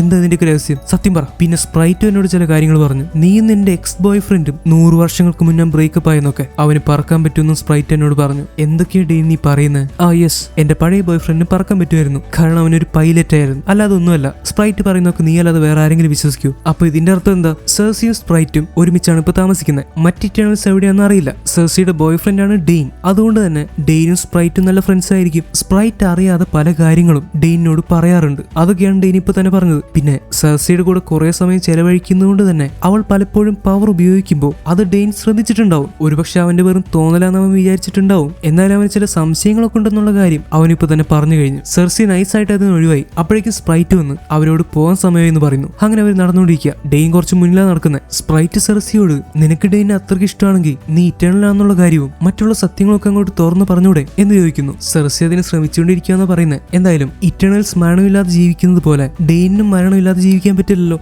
ഡെയിന് പ്രായവും അവൻ മരിക്കുകയും ചെയ്യും. അതുകൊണ്ട് പറ്റുന്നത്ര സമയം ഡെയിന്റെ കൂടെ ചെലവഴിക്കണമെന്നാണ് സ്പ്രൈറ്റ് സെർസിയോട് പറയുന്നത്. വേണമെങ്കിൽ അവന്റെ കൂടെ പോയി താമസിച്ചോളാനും സ്പ്രൈറ്റ് പറയുന്നുണ്ട്. പക്ഷെ സ്പ്രൈറ്റിനെ ഒറ്റയ്ക്കാക്കിയിട്ട് പോകാൻ സെർസിക്ക് അത്ര താല്പര്യമില്ല. ഒരുപക്ഷെ സെർസി സ്പ്രൈറ്റിനെ ഒരു ചെറിയ കുട്ടിയെ പോലെ തന്നെ ആയിരിക്കും കാണുന്നത്. സ്പ്രൈറ്റിനാണെങ്കിലോ തന്നെ ആളുകൾ ചെറിയ കുട്ടിയെ പോലെ നോക്കി കാണുന്നത് ഇഷ്ടവുമല്ല. ഒരുപക്ഷെ സ്പ്രൈറ്റിന് കിട്ടാത്ത റിലേഷൻഷിപ്പ് സെർസിക്ക് ഇങ്ങനെ കിട്ടിക്കോട്ടെ എന്ന് വിചാരിച്ചിട്ടായിരിക്കും സ്പ്രൈറ്റ് ഇങ്ങനെയൊക്കെ ഉപദേശിക്കുന്നത്. പെട്ടെന്നാണ് മുന്നിൽ നടക്കുന്ന ഡെയിന്റെ അടുത്തേക്ക് ഒരു ഡീവിയന്റ് വെള്ളത്തിൽ നിന്ന് ചാടി വരുന്നത്. അതിനെ കണ്ടപ്പോൾ തന്നെ സെർസിക്കും സ്പ്രൈറ്റിനും ആ സാധനം ഡീവിയന്റ് തന്നെയാണെന്ന് മനസ്സിലായി. അവര് ഡെയിനോട് ഓടിക്കോളം പറയുവാണ്. അങ്ങനെ 3 പേര് ഓടാൻ തുടങ്ങി. ഡീവിയന്റെ അവിടെ നേരെ പിന്നെത്തി. അപ്പോഴാണ് സെർസി ഒരു കാര്യം ചെയ്യുന്നത്. അവൾ നേരെ അവളുടെ 2 കൈയും നിലത്തുള്ള തറയിൽ വെക്കുവാണ്. എന്നിട്ട് ഡീവിയന്റ് നിൽക്കുന്ന ഭാഗത്തെ ഒരു ചെളിക്കുഴി പോലെയാക്കി മാറ്റി. അങ്ങനെ കുറച്ചു നേരത്തേക്ക് ആ ഡീവിയന്റിന്റെ കൈയും കാലും ഒക്കെ ആ ചെളിക്കുഴിയിൽ പെട്ട് അനങ്ങാൻ പറ്റാത്ത പോലെ നിൽക്കുവാണ്. അപ്പൊ സെർസി പിന്നെയും ആ തറ പഴയ പോലെയാക്കി. സോ ഡീവിയന്റിന് പെട്ടെന്ന് അനങ്ങാൻ പറ്റില്ല. അങ്ങനെ അവർ വീണ്ടും ഓടി. അപ്പോഴാണ് ആ ഡീവിയന്റ് ആ തറയൊക്കെ പൊളിച്ചു കളഞ്ഞ് വീണ്ടും പിന്നാലെ ഓടുന്നത്. ഓടിക്കൊണ്ടിരിക്കുന്ന ഇടയ്ക്ക് ഡെയിൻ പറയുന്നതാണ് തമാശ. ഈ ഡീവിയന്റിനെയൊക്കെ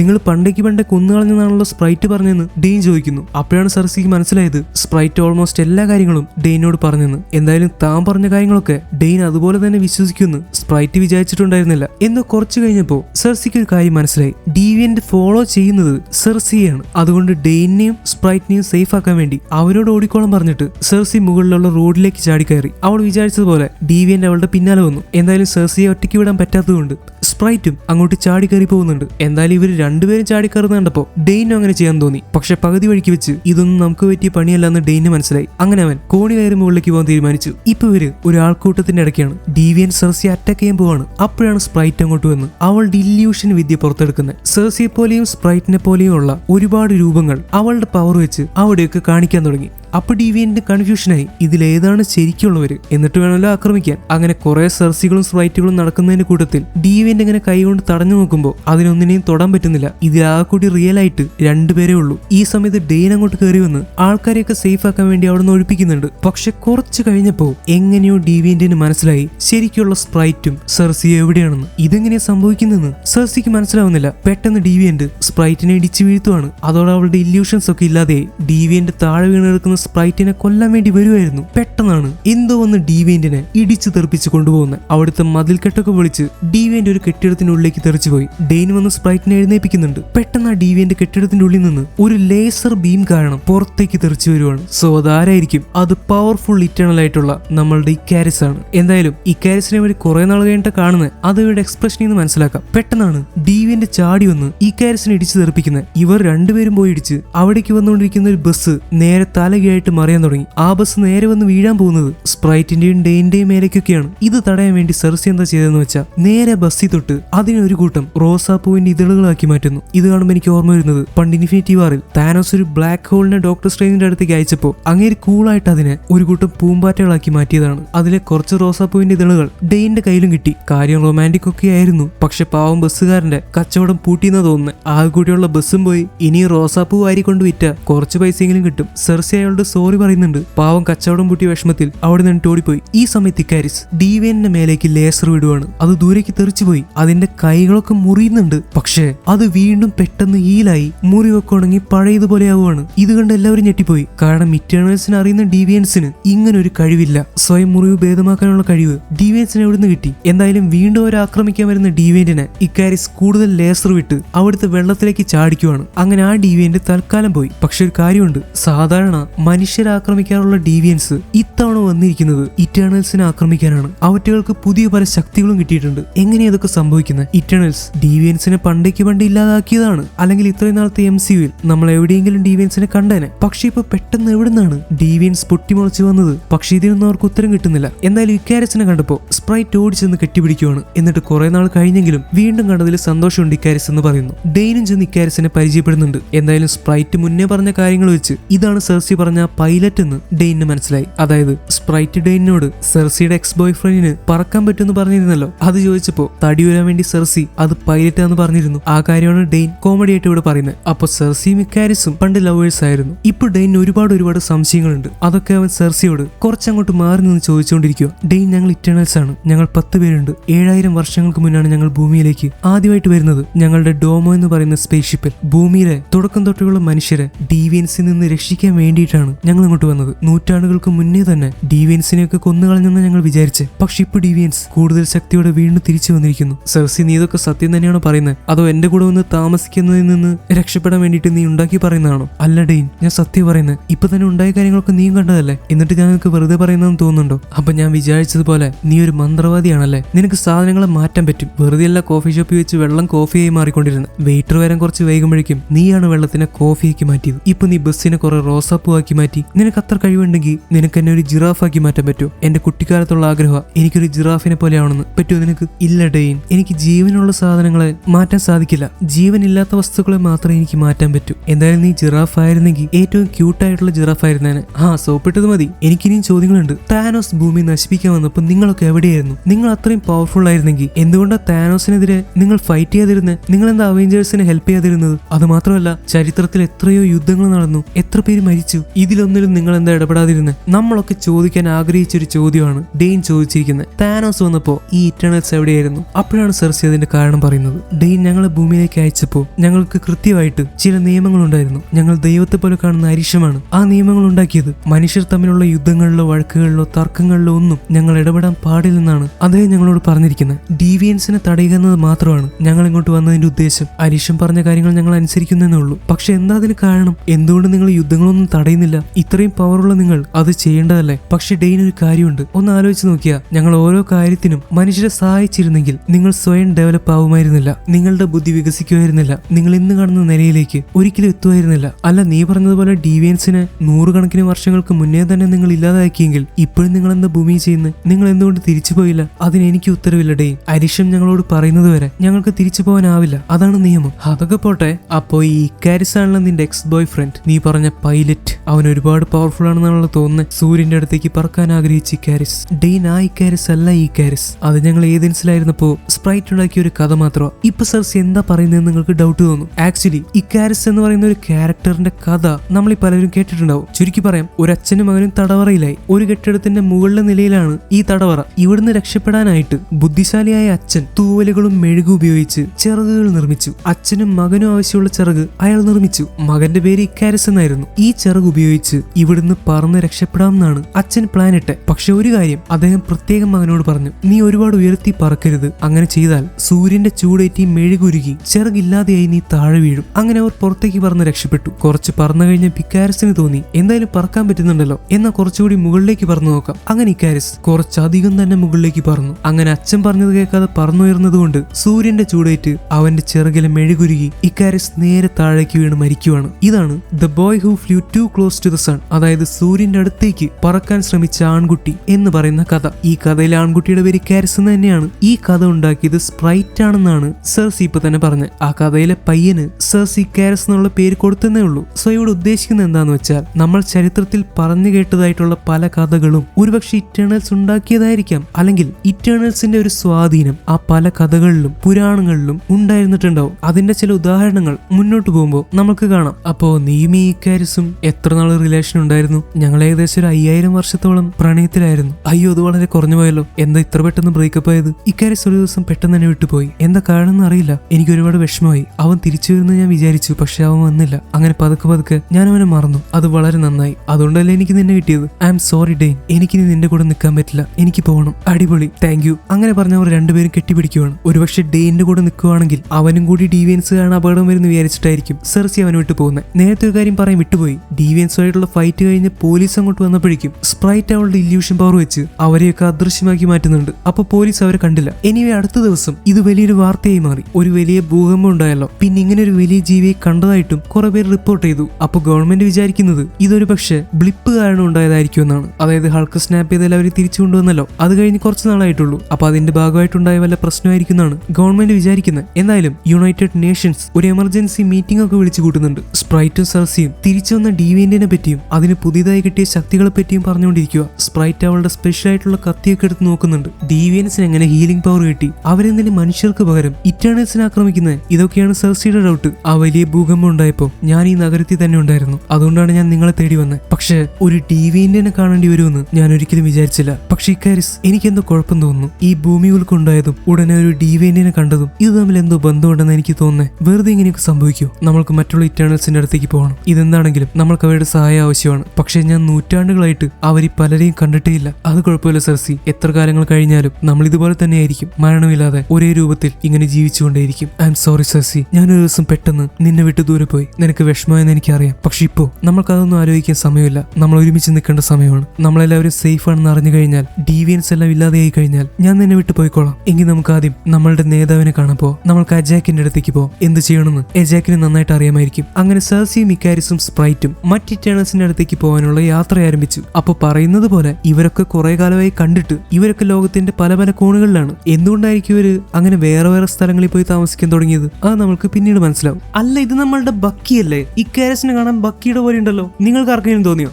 അടുത്ത സീനി കാണിക്കുന്നത് ഇറ്റേണൽസിന്റെ പണ്ടത്തെ ചില കാര്യങ്ങളാണ്. അതായത് BC 575 നടക്കുന്ന ചില കാര്യങ്ങൾ. അവർ ഡീവിയൻസുമായിട്ട് ഫൈറ്റ് ചെയ്തുകൊണ്ടിരിക്കുകയാണ്. ഈ BC 575 എന്ന് പറയുമ്പോൾ ഇരുമ്പ് യുഗം അല്ലെങ്കിൽ അയൺ ഏജ് ആയി. അതായത് 7000 വർഷങ്ങൾക്ക് മുന്നേ ഇറ്റേണൽസ് ഭൂമിയിൽ വന്ന് ഇറങ്ങിയപ്പോൾ ആളുകൾ കല്ലുകൊണ്ട് മാത്രം ആയുധങ്ങൾ ഉണ്ടാക്കുന്ന സമയമായിരുന്നു ശിലായുഗം. അത് കഴിഞ്ഞ് വെങ്കലയുഗം വന്നു, അതായത് ബ്രോൺസ് ഏജ്. ഇപ്പൊ അതൊക്കെ കഴിഞ്ഞിട്ട് ആളുകൾ ഇരുമ്പ് കൊണ്ട് ആയുധങ്ങളും സാധനങ്ങളും ഒക്കെ ഉണ്ടാക്കുന്ന കാലഘട്ടം വന്നു, അതായത് അയൺ ഏജ്. ആ സമയത്തെ ബാബിലോണിയ എന്ന് പറയുന്ന സ്ഥലത്താണ് ഇപ്പൊ ഈ ഫൈറ്റ് നടക്കുന്നത്. ഡീവിയൻസ് ആളുകളെ ആക്രമിച്ചുകൊണ്ടിരിക്കുക. പെട്ടെന്ന് മക്കാരി ഓടി വന്ന് എല്ലാവരും ആ സ്ഥലത്ത് നിന്ന് സൂപ്പർ സ്പീഡിൽ എടുത്തുകൊണ്ട് പോവാണ്. ചാടി വന്ന ഒരു ഡീവിയന്റിനെ തീന അവളുണ്ടാക്കിയ ആയുധം ഉപയോഗിച്ച് ആക്രമിക്കുന്നു. പക്ഷെ കിങ് ഓഫ് ഫൈറ്റ് ചെയ്യാൻ വന്ന ഡീവിയന്റ് ആയിരുന്നു അത്. അതിനെ തീന ആക്രമിച്ചത് അവൻ അത്ര ഇഷ്ടപ്പെട്ടില്ല. എന്നാൽ അവനും അതിനെ കയ്യിൽ നിന്ന് ബ്ലാസ്റ്റ് ചെയ്യുന്നു. ഒരു കുട്ടിയെ പിടിക്കാൻ വന്ന ഡീവിയന്റിനെ ഇക്കാരിസ് പെട്ടെന്ന് പറന്നു വന്ന് ലേസർ വിട്ട് കൊന്നുകളയുന്നു. ഈ പ്രദേശത്ത് നിന്നും മക്കാരി സൂപ്പർ സ്പീഡിൽ ആൾക്കാരെ ഒഴിപ്പിക്കുന്നുണ്ട്. പേടിച്ച് താഴെ വീണ് കിടക്കുന്ന കുട്ടിയോട് ഞങ്ങൾ വന്നു കഴിഞ്ഞു, നീ ഇനി ഒന്നുകൊണ്ടും പേടിക്കേണ്ട ആവശ്യമില്ലെന്ന് ഇക്കാരിസ് പറയുന്നുണ്ട്. ശരിക്കും അവെഞ്ചേഴ്സിനൊക്കെ വളരെ വളരെ കാലം മുന്നേ ഇവിടെ ഉണ്ടായിരുന്ന അതുപോലെയുള്ള ഒരു ഹീറോ ആയിരുന്നു ഇക്കാരിസ്. ഇപ്പൊ നമ്മളുടെ അണ്ണൻ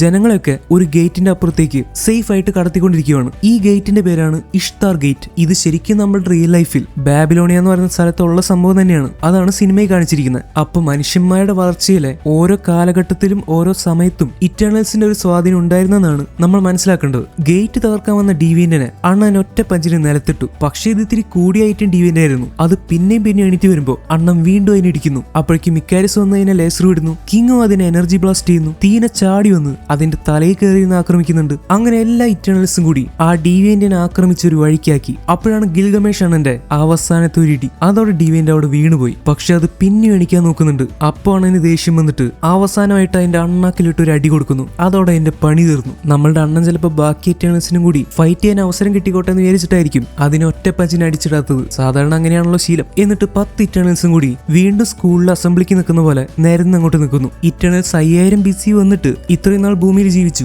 ഇപ്പൊ 575 BC, അതായത് ഏകദേശം ഒരു 4500 വർഷങ്ങൾ അവർ ഭൂമിയിൽ കഴിച്ചുകൂട്ടി. അത്രയും കാലം കൊണ്ട് ഇപ്പൊ കാണുന്നത് പോലെ അയൺ ഏജ് വരെയൊക്കെ മനുഷ്യർ പുരോഗമിച്ചു. ഇപ്പൊ ആർക്കെങ്കിലും അപ്പൊ ഇറ്റേണൽസ് വന്നത് 7000 വർഷങ്ങൾക്ക് മുന്നല്ലേ എന്ന് പറഞ്ഞെന്ന് തോന്നുന്നുണ്ടെങ്കിൽ അത് 2023 വരെയുള്ള കണക്കാണ് പറഞ്ഞത്. ഇത് 575 BC. ഈ സമയത്ത് പ്രൈം ഇറ്റേണൽ ആയിട്ടുള്ള എജാക്ക് അങ്ങോട്ട് വരുവാണ്. പണ്ട് ഇവർ ഭൂമിയിലേക്ക് വരുന്നതിന് മുന്നേ അരിഷമിന്റെ പ്രതിമയുടെ ഉള്ളിൽ നിന്ന് എജാക്കിന്റെ ഉള്ളിലേക്ക് ഒരു ഗോൾഡൻ ബോൾ കയറിപ്പോയിരുന്നു. ഇപ്പൊ അജാക്കിന്റെ ഉള്ളിൽ നിന്ന് ആ ഗോൾഡൻ ബോൾ പുറത്തേക്ക് വരുവാണ്. പെട്ടെന്ന് അവിടെയൊക്കെ ഒരു പ്രത്യേകതരം കാഴ്ച അജാക്കിന് കാണാൻ സാധിച്ചു. അജാക്കിന്റെ മുന്നിൽ ഇപ്പൊ നിൽക്കുന്നത് അവർ ദൈവം പോലെ കാണുന്ന അവരെ ഭൂമിയിലേക്ക് അയച്ച സെലസ്റ്റിയൽസിന്റെ ലീഡർ ആയിട്ടുള്ള അരിഷം ദ ജഡ്ജ് ആണ്. അജാക്കിന് അരിഷത്തിനോട് ഭയങ്കരമായിട്ടുള്ള ബഹുമാനമുണ്ട്. മഹാനായ അരിഷം, ഞങ്ങൾ ബാബിലോണിയ നഗരത്തിൽ മനുഷ്യരെ ഡീവിയൻസിൽ നിന്ന് രക്ഷിക്കുകയാണ്. ഡീവിയൻസ് ഇനിയും ബാക്കിയുണ്ട്. ഒരുപാട് മനുഷ്യരെ ഞങ്ങൾക്ക് രക്ഷിക്കാൻ സാധിച്ചു. ബാബിലോൺ നഗരം ഇപ്പൊ ഒരുപാട് വളർന്നു കഴിഞ്ഞു. അത് ഭൂമിയിലെ തന്നെ ഏറ്റവും വലിയൊരു നഗരമായി മാറി. നിങ്ങളെപ്പോലെ ഈ പ്രപഞ്ചത്തിൽ പലയിടത്തുമുള്ള ഗ്രഹങ്ങളിൽ വേറെയും എറ്റേണൽസ് ഇതുപോലെ ചെയ്യുന്നുണ്ട്. അവർ ഡീവിയൻസിൽ നിന്ന് അവിടെയുള്ള ജീവനുകളെ രക്ഷിക്കുന്നു. പക്ഷെ അവരെക്കാളൊക്കെ മികച്ചത് നിങ്ങളാണ്. നിങ്ങളെ ഏൽപ്പിച്ച ജോലി നിങ്ങൾ വളരെ കൃത്യമായി ചെയ്യുന്നു. നിങ്ങൾ ഈ പ്രപഞ്ചത്തിലെ മറ്റ് ഇറ്റേണൽസിന് ഒരു നല്ല മാതൃകയാണ്. Thank you Arishem. നിങ്ങളുടെ നിയമങ്ങളിലും നിങ്ങളുടെ ഈ സൃഷ്ടിയിലും ഞാൻ വിശ്വസിക്കുന്നു. അങ്ങ് ഭൂമിക്ക് വേണ്ടി ചെയ്തിരിക്കുന്ന പ്ലാനിൽ ഞാൻ വിശ്വസിക്കുന്നു. പക്ഷേ എനിക്കൊരു കാര്യം പറയാനുണ്ട്.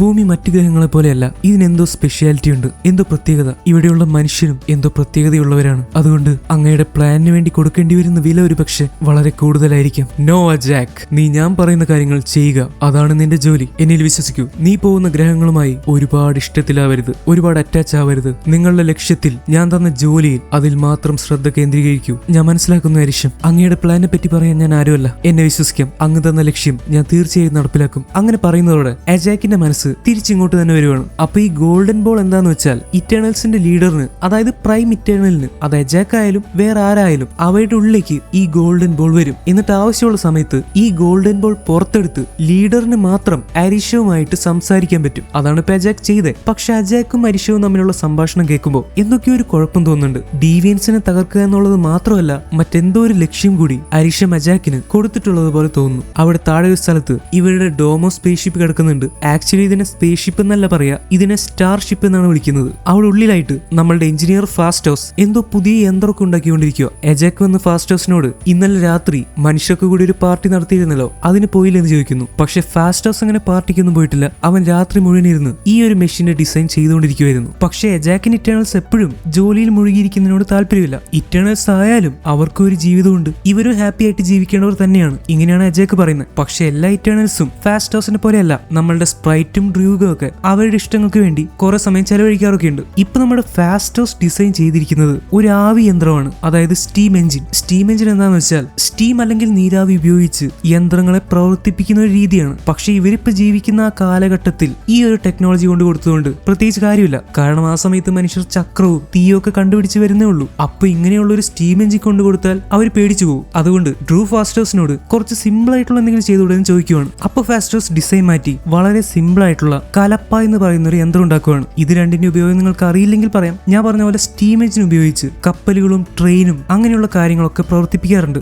ഇലക്ട്രിസിറ്റി ഉണ്ടാക്കാൻ പോലും സ്റ്റീം എഞ്ചിൻ ഉപയോഗിക്കാറുണ്ട്. പക്ഷെ ശരിക്കും അത് മനുഷ്യർ കണ്ടുപിടിച്ചത് കൊല്ലം 1700 മറ്റോ ആണ്. ഇപ്പൊ ഇറ്റേണൽസ് നിൽക്കുന്ന BC 575 ഇങ്ങനെയുള്ള ടെക്നോളജിയൊക്കെ അവർക്ക് മനസ്സിലാക്കാൻ പറ്റിയെന്ന് വരില്ല. പക്ഷെ ഈ കലപ്പ എന്ന് പറയുന്ന യന്ത്രം വളരെ സിമ്പിൾ ആയിട്ടുള്ള ഡിസൈൻ ആണ്. അതെന്തിനു ഉപയോഗിക്കുന്നതെന്ന് വെച്ചാൽ കൃഷിയൊക്കെ ചെയ്യുമ്പോൾ നിലം ഉഴുതു മറിക്കാൻ വേണ്ടിയിട്ടാണ്. അങ്ങനെ ചെയ്യുമ്പോൾ വിത്തൊക്കെ പെട്ടെന്ന് മുളയ്ക്കും, മണ്ണിലേക്ക് കൂടുതൽ ഓക്സിജനും വെള്ളമൊക്കെ കടന്നു ചെല്ലും. ഇതിനാണ് കലപ്പ ഉപയോഗിക്കുന്നത്. ഇപ്പോഴുള്ള മനുഷ്യർക്ക് കലപ്പയാണ് നല്ലത്. അങ്ങനെ അവർ തീരുമാനിച്ചു. ഫാസ്റ്റോസിന് വിഷമമായി. അയാൾ മെനക്കിട്ട് സ്റ്റീം എഞ്ചിൻ കണ്ടുപിടിച്ചിട്ട് തൽക്കാലം പ്രത്യേകിച്ച് ഗുണമില്ലാതെയായി. ഈ സമയത്താണ് സെർസി അങ്ങോട്ട് വരുന്നത്. സെർസി ആളുകളെ കൃഷി ചെയ്യാൻ പഠിപ്പിക്കുകയും അതിൽ സഹായിക്കുകയൊക്കെ ചെയ്യാറുണ്ട്. മനുഷ്യരുടെ നിലനിൽപ്പിന് ആവശ്യമാണല്ലോ കൃഷി. അതിലിടപെടുന്നതുകൊണ്ട് പ്രശ്നമൊന്നുമില്ല. അവരുടെ വഴക്കുകളിൽ ഇടപെടാതിരിക്കണമെന്നേ ഉള്ളൂ. എന്നാലും അജാക്കിന് ഇങ്ങനെയാണ് പറയാനുള്ളത്. മനുഷ്യർ ഒരു പക്ഷേ വളരെ പതുക്കെയായിരിക്കും ഡെവലപ്പ് ആവുന്നത്. അവർ കാര്യങ്ങൾ കണ്ടുപിടിക്കുന്നതും അവരുടെ ബുദ്ധി വികസിക്കുന്നതും ഒക്കെ പതുക്കെയായിരിക്കും. പക്ഷെ എന്തെങ്കിലും ഒരിക്കൽ നമ്മൾക്ക് വിചാരിക്കാൻ പോലും പറ്റാത്ത അത്ഭുതങ്ങൾ മനുഷ്യർ സൃഷ്ടിക്കും. അജാക്ക് പറഞ്ഞത് ശരിയായിരുന്നു. ഇതേ മനുഷ്യരുടെ കുലം തന്നെയാണ് പിന്നീട് ടോണി സ്റ്റാർക്കിനെ പോലെയുള്ളവരൊക്കെ ജനിക്കാൻ കാരണമായത്. ഇപ്പൊ സ്പ്രൈറ്റ് എന്താ ചെയ്യുന്നതെന്ന് വെച്ചാൽ അവിടെയുള്ള മനുഷ്യർക്ക് അവളുടെ ഇല്യൂഷൻ പവർ വെച്ച് കുറെ കാഴ്ചകൾ കാണിച്ചു കൊടുക്കുകയാണ്. ഇറ്റേണൽസ് ചെയ്ത യുദ്ധങ്ങൾ, മനുഷ്യർ ഇനി ചെയ്തേക്കാവുന്ന കാര്യങ്ങൾ, അങ്ങനെ അവിടെയുള്ള ആൾക്കാരെ സന്തോഷിപ്പിക്കാനായിട്ടാണ് സ്പ്രൈറ്റ് ഇതൊക്കെ കാണിച്ചു കൊടുക്കുന്നത്. അവർക്ക് ഭയങ്കര സന്തോഷമായി. ഈ സമയത്ത് അണ്ണൻ വന്ന് കിങ്ങോയെ ശല്യപ്പെടുത്തുന്നുണ്ട്. വേറെ കസേര ഉണ്ടായിട്ടും അണ്ണൻ കിങ്ങോയുടെ മടി കയറി ഇരിക്കാൻ പോവാണ്. ഈ കൂട്ടത്തിൽ ഭയങ്കര സീരിയസ് ആയ ഒരാളാണ് ഇറ്റേണലായ തീന. തീനയ്ക്കും ഇക്കാരസിനും പരസ്പരം ബഹുമാനമുണ്ട്. പക്ഷെ പലപ്പോഴും അവർ തമ്മിൽ അഭിപ്രായ വ്യത്യാസമൊക്കെ ഉണ്ടാവാറുണ്ട്. തീനയ്ക്ക് ഇങ്ങനെ വെറുതെ ഇരിക്കുന്ന ഇഷ്ടമല്ല. ഇങ്ങനെയുള്ള ആഘോഷങ്ങളിലും വലിയ താല്പര്യമില്ല. എത്രയും പെട്ടെന്ന് ഡീവിയൻസിനെ കണ്ടെത്തി കൊല്ലണമെന്നാണ് തീനയുടെ വിചാരം. പക്ഷെ തീന ഒറ്റയ്ക്ക് പോയി ഡീവിയൻസിനോട് ഫൈറ്റ് ചെയ്യുന്ന അപകടമാണെന്ന് ഇക്കാരസ് പറയുന്നുണ്ട്. പക്ഷെ തീന അതൊന്നും സമ്മതിക്കുന്നില്ല. ഇനി ഇവർക്ക് രണ്ടുപേർക്കും തമ്മിൽ ഈഗോയാണോ എന്ന് അറിയില്ല. അങ്ങനെ എന്തോ ചെറിയ പ്രശ്നങ്ങൾ. നമ്മളുടെ മക്കാരിക്ക് ഒരു പ്രത്യേക സ്വഭാവമുണ്ട്. അവൾക്ക് ചരിത്രത്തിലെ ചില പ്രധാന വസ്തുക്കളൊക്കെ ശേഖരിച്ചു വയ്ക്കാൻ ഭയങ്കര ഇഷ്ടമാണ്. അത് അവൾ ചെയ്യാറുണ്ട്. ചിലതൊക്കെ അവൾക്ക് മോഷ്ടിക്കേണ്ടി വരാറുണ്ട്. പക്ഷെ മക്കാരിയുടെ ഏറ്റവും വലിയ ആഗ്രഹം എന്താണെന്ന് വെച്ചാൽ പ്രശസ്തമായ എമറാൾഡ് ടാബ്ലറ്റ് എന്ന് പറയുന്ന ഒരു ചരിത്ര ചരിത്ര വസ്തു കൈക്കലാക്കലാണ്. എമറാൾഡ് ടാബ്ലറ്റ് എന്ന് പറഞ്ഞാൽ പച്ച നിറത്തിലുള്ള കല്ലിൽ കുത്തിവെച്ചിരിക്കുന്ന അമൂല്യമായ കുറെ വിവരങ്ങളാണ്. ചരിത്രത്തിൽ ഒരുപാട് പേർ ഇത് കണ്ടെത്താൻ ശ്രമങ്ങൾ നടത്തിയിട്ടുണ്ട്. വിശ്വാസം എന്താന്ന് വെച്ചാൽ ഈ എമറാൾഡ് ടാബ്ലറ്റിൽ പറഞ്ഞിരിക്കുന്നത് സാധാരണ വസ്തുക്കളെ സ്വർണ്ണമാക്കി മാറ്റാനുള്ള മാന്ത്രിക വിദ്യകൾ, മരണമില്ലാതെ ജീവിക്കാനുള്ള വഴികൾ, പ്രപഞ്ചത്തിന്റെ പറ്റിയും ജീവനെ പറ്റിയുള്ള ഒരുപാട് രഹസ്യങ്ങൾ, പിന്നെ കുറെ തത്വചിന്തകൾ അല്ലെങ്കിൽ ഫിലോസഫി. ഇതൊക്കെയാണ് മെയിൻ ആയിട്ട് ഇതിലുള്ളത്. ഇതിൽ എത്രത്തോളം സത്യമുണ്ടെന്ന് അറിയില്ല. പക്ഷെ മക്കാരിക്ക് ഈ സംഭവം വേണമെന്ന് ഭയങ്കര ആഗ്രഹമാണ്. അപ്പൊ മക്കാരി കുറച്ച് മനുഷ്യരെ ഇതിനു വേണ്ടി കണ്ടുപിടിച്ചു. അവര് പറഞ്ഞു അവരുടെ കയ്യിൽ എമറാൾഡ് ടാബ്ലറ്റ് ഉണ്ടെന്ന്. പക്ഷെ അത് മക്കാരിക്ക് കൊടുക്കണമെങ്കിൽ അതിന് പകരമായിട്ട് മക്കാരി വേറെ കുറെ വിശിഷ്ടമായ ചരിത്ര വസ്തുക്കൾ അവർക്ക് കൊടുക്കണം. ഒരു പരസ്പര കൈമാറ്റം പോലെ. മക്കാരി പറഞ്ഞതുപോലെ പല സ്ഥലത്ത് നിന്ന് കിട്ടിയതും മോഷ്ടിച്ചതുമായിട്ടുള്ള വിശിഷ്ട വസ്തുക്കൾ കൊണ്ടുവന്നു. പക്ഷെ മനുഷ്യര് അവളെ പറ്റിച്ചതായിരുന്നു. അവരുടെ കയ്യിൽ അവർ പറഞ്ഞതുപോലെ എമറാൾഡ് ടാബ്ലറ്റ് ഉണ്ടായിരുന്നില്ല. മക്കാരി അങ്ങോട്ടൊന്ന് തിരിഞ്ഞ സമയത്ത് അവൾ കൊണ്ടുവന്ന സാധനങ്ങൾ മനുഷ്യർ മോഷ്ടിക്കാൻ നോക്കുവാണ്. പക്ഷെ മക്കാരി ഇത് കണ്ടുപിടിച്ചു. മക്കാരിക്ക് ചെവി കേൾക്കാനും സംസാരിക്കാനും പറ്റില്ലെങ്കിൽ പോലും ചുറ്റും നടക്കുന്ന കാര്യങ്ങൾ പെട്ടെന്ന് സെൻസ് ചെയ്യാൻ, ആ വൈബ്രേഷൻസ് പിടിച്ചെടുക്കാനൊക്കെ, അതായത് അനക്കങ്ങളൊക്കെ തിരിച്ചറിയാൻ അവൾക്ക് നന്നായിട്ട് പറ്റുമെന്ന് മക്കാരി തന്നെ പറയുന്നുണ്ട്. അപ്പോഴാണ് മനുഷ്യർ പറയുന്നത്, നീ തേടി നടക്കുന്ന ഈ എമറാൾഡ് ടാബ്ലറ്റ് ഉണ്ടല്ലോ, അത് വേറൊരു കെട്ടുകഥ മാത്രമാണ്, അല്ലാതെ ശരിക്കുള്ളതൊന്നും അല്ലാന്ന്. അങ്ങനെ പറഞ്ഞ് അവര് പോയി. ഈ സമയത്ത് അവിടെ കുറെ മനുഷ്യർ എന്തോ കാര്യത്തിന് വേണ്ടി വഴക്കിട്ട് പരസ്പരം അടിക്കാൻ തുടങ്ങി. മനുഷ്യർ വഴക്കിടുന്നത് ഡ്രൂവിന് അത്ര ഇഷ്ടമല്ല. അതുകൊണ്ട് അവൻ പെട്ടെന്ന് അവരെയൊക്കെ മൈൻഡ് കൺട്രോൾ ചെയ്ത് വഴക്ക് നിർത്തുവാണ്. എന്നിട്ട് വഴക്കിട്ടതിന് പകരമായിട്ട് എല്ലാവരെയും കൊണ്ട് അവരുടെ സ്വന്തം മുഖത്ത് അടിപ്പിക്കുന്നു. ഈ സമയത്ത് മക്കാരി വന്ന് അവനോട് ചോദിക്കുന്നു, നിന്നോട് എജാക്ക് പറഞ്ഞിട്ടില്ലേ മനുഷ്യർ തമ്മിലുള്ള വഴക്കിൽ ഇടപെടാൻ പോരുതെന്ന്? അപ്പൊ ഡ്രൂ തിരിച്ചു ചോദിക്കുന്നു, നിന്നോട് എജാക്ക് പറഞ്ഞിട്ടില്ലേ നിന്റെ ഈ സാധനങ്ങൾ മോഷ്ടിക്കുന്ന പരിപാടി നിർത്താൻ? എന്നിട്ട് നീ ഇപ്പോഴും അത് ചെയ്യുന്നുണ്ടല്ലോ, അപ്പൊ ഞാൻ ചെയ്യുന്നതിന് കുഴപ്പമില്ല. അങ്ങനെ പറഞ്ഞ് അവര് കോംപ്രമൈസ് ആയി ഇതാരോടും പറയണ്ടെന്നുള്ളൊരു ഡീലിലെത്തി. ഈ മക്കാരിയും ഡ്രൂവും തമ്മിൽ ലവിലാണോന്നൊരു ഡൗട്ട് ഉണ്ട്. പക്ഷെ അത് സത്യമാണോന്ന് അറിയില്ല. ഇപ്പൊ സെർസി ആണെങ്കിൽ അവിടെയുള്ള മനുഷ്യരുടെ ആഘോഷങ്ങളിലൊക്കെ പങ്കെടുക്കുകയാണ്. അവരിൽ ഒരാളായി നൃത്തം ചെയ്യുകയും പാട്ട് പാടുകയൊക്കെ ചെയ്യുന്നുണ്ട്. സെർസി ഭയങ്കര ശാന്ത സ്വഭാവമുള്ള ഒരു പെണ്ണാണ്. നമ്മളുടെ ഇക്കാരിസിന് സെർസി ഭയങ്കര ഇഷ്ടമാണ്. എന്തായാലും നേരത്തെ കഥ കേട്ടപ്പോ ഇവര് തമ്മിൽ ലവിലായിരുന്നെന്നും പിന്നീട് ബ്രേക്കപ്പ് ആയെന്നൊക്കെ നിങ്ങൾക്ക് മനസ്സിലായല്ലോ. പക്ഷേ ഇവരുടെ റിലേഷൻ സ്റ്റാർട്ടായത് ഏകദേശം ഈ കാലഘട്ടത്തിലാണ്. സെർസിയോട് തനിക്കുള്ള ഇഷ്ടം ഇക്കാരിസ് എജാക്കിനോട് പറയുന്നുണ്ട്. പക്ഷെ ആ ഇഷ്ടമൊന്നും നമ്മളുടെ ലക്ഷ്യത്തിന്റെ അടുക്കി കയറി വരില്ലെന്ന് ഇക്കാരിസ് ഉറപ്പ് കൊടുക്കുന്നു. മനുഷ്യർ ഇപ്പോഴും ഒറ്റയ്ക്ക് ഡീവിയൻസിനെ നേരിടാറായിട്ടില്ല. അതുകൊണ്ട് ഇവർക്ക് ഇനി ഒരുപാട് ഫൈറ്റുകൾ ചെയ്യാനുണ്ട്. അതുകൊണ്ട് അതിന്റെ ഇടയ്ക്ക് ഞാൻ സെർസിയോട് എന്റെ ഇഷ്ടം തുറന്നു പറയാനൊന്നും പോകുന്നില്ലെന്നാണ് ഇക്കാരിസ് പറയുന്നത്. അപ്പൊ എജാക്ക് പറയുന്നു, നീ അങ്ങനെ വിചാരിക്കേണ്ട ഇക്കാരിസ്, നീ പറഞ്ഞതൊക്കെ ശരി തന്നെയാ. നമ്മൾക്ക് ഇനി ഒരുപാട് ഫൈറ്റുകൾ ചെയ്യാനുണ്ട്. ഡീവിയൻസിനെ തടയണം. എന്നെ പോലെ നീയും അരിഷമിൽ ഒരുപാട് വിശ്വസിക്കുന്നുണ്ടെന്ന് എനിക്കറിയാം. പക്ഷേ നമ്മൾ ഇറ്റേണൽസ് ആണെങ്കിലും നമ്മൾക്കൊരു ജീവിതമുണ്ട്. നിന്റെ ജീവിതം നിനക്ക് ഇഷ്ടമുള്ളതുപോലെ ജീവിച്ചേ പറ്റൂ. അതുകൊണ്ട് സെർസിയോട് നിനക്ക് ഇഷ്ടമാണെന്നുള്ള കാര്യം നീ അവളോട് തുറന്നു പറയണം. അടുത്ത ദിവസം സെർസി ആളുകളെ കൃഷിയിൽ സഹായിച്ചുകൊണ്ടിരിക്കുക. അവൾ മണ്ണി തൊട്ട് വെള്ളമൊക്കെ ഉണ്ടാക്കുന്നുണ്ട്. എന്നിട്ട് ഏതൊക്കെയോ ചെടികളൊക്കെ നടന്നു. ആ സമയത്ത് ഇക്കാരിസ് അങ്ങോട്ട് വരുന്നു. എന്നിട്ട് പലപ്പോഴായിട്ട് സെർസിയുടെ അടുത്ത് ചുറ്റിപ്പറ്റി നിൽക്കുവാണ്. എന്നിട്ട് പല സ്ഥലത്ത് സെർസിയുടെ കൂടെ പോയി അവൾ ചെയ്യുന്ന കാര്യങ്ങളിൽ സഹായിക്കുന്നുണ്ട്. കുറച്ചു കഴിഞ്ഞപ്പോൾ സെർസിക്കും തോന്നി ഇവനെന്താ എന്റെ പിന്നാലെ ഇങ്ങനെ കിടന്ന് നടക്കുന്നത്. അങ്ങനെ അവര് കുറച്ച് മാറി നിന്ന് സംസാരിക്കുകയാണ്. സെർസി ഇക്കാരിസിന് എന്തോ സ്പെഷ്യൽ ആയിട്ടുള്ള ഒരു സംഭവം ഉണ്ടാക്കി കൊടുക്കുന്നുണ്ട്. എന്തോ ഒരു എംബ്ലം പോലെ. അതവൻ ഇഷ്ടപ്പെട്ടു. സെർസി, നിന്റെ സ്വഭാവം എനിക്ക് ഒരുപാട് ഇഷ്ടമാണ്. എനിക്ക് നിന്റെ കൂടെ ഒരുപാട് സമയം ചെലവഴിക്കണമെന്ന് ആഗ്രഹമുണ്ട്. അത് മാത്രമല്ല നീ ഒരുപാട് സുന്ദരിയുമാണ്. ഞാൻ നിന്റെയാണ് സെർസി. എനിക്ക് നിന്നെ ഒരുപാട് ഇഷ്ടമാണ്. നിനക്ക് എന്നെ ഇഷ്ടപ്പെടുമെന്ന് ഞാൻ കരുതുന്നു. എന്തായാലും ഇക്കാരിസ് പറയുന്നൊക്കെ കേട്ടപ്പോ സെർസി അങ്ങോട്ട് വളഞ്ഞു. അങ്ങനെ അവർ രണ്ടുപേരും കിസ് ചെയ്യുന്നു. അത് കഴിഞ്ഞ് അവർ ഒരു 10 സെക്കൻഡ് നേരത്തേക്ക് പിന്നെയും കിസ് ചെയ്യുന്നു. അപ്പൊ വിചാരിച്ചു കഴിഞ്ഞു. പക്ഷെ തൊട്ടടുത്ത സീനുകളിൽ കാണിക്കുന്നത് ഇതൊരു മാർവൽ സിനിമ തന്നെയാണോ എന്ന് തോന്നിപ്പോകുന്ന പോലെയുള്ള സീനുകളാണ്. എന്തായാലും അവർ രണ്ടുപേരും അന്ന് കിടക്കെ പങ്കിടുന്നു. സോറി, കിടക്കില്ലാത്തതുകൊണ്ട് അവർ പാറപ്പുറത്താണ് കിടക്കുന്നത്. അവർ പാറ പങ്കിടുന്നു. ഇപ്പൊ വർഷം 400 AD ആയി. നിങ്ങൾ പലർക്കും ഈ BC AD എന്താണെന്ന് ഡൗട്ട് ഉണ്ടാവും. BC എന്ന് പറഞ്ഞാൽ ബിഫോർ ക്രൈസ്റ്റ് എന്നാണ് അർത്ഥം. AD എന്ന് പറഞ്ഞാൽ അന്നോ ഡോമിനി, അതായത് in the year of our Lord, ദൈവത്തിന്റെ കാലഘട്ടത്തിൽ എന്നൊക്കെയാണ് ഉദ്ദേശിക്കുന്നത്. നമ്മൾ സീറോയിൽ നിന്ന് പോസിറ്റീവ് സൈഡിലേക്ക് 1, 2, 3 എന്ന് എണ്ണി പോവല്ലോ, അതുപോലെയാണ് AD. നെഗറ്റീവ് സംഖ്യകളോ സീറോയിൽ നിന്ന് ബാക്കിലോട്ട് -1, -2 അങ്ങനെ എണ്ണി പോകും. അതുപോലെയാണ് BC. നമ്മളിപ്പോ AD കാലഘട്ടത്തിലാണ് ജീവിക്കുന്നത്. AD 2026. അതുപോലെ AD 400-ാം കൊല്ലത്തിൽ ഇന്ത്യയിൽ നടക്കുന്ന കാര്യമാണ് ഇപ്പൊ കാണിക്കുന്നത്. ഇന്ത്യയിൽ ഇപ്പോ ഗുപ്ത സാമ്രാജ്യമാണ്. അതായത് ചന്ദ്രഗുപ്തൻ, സമുദ്രഗുപ്തൻ,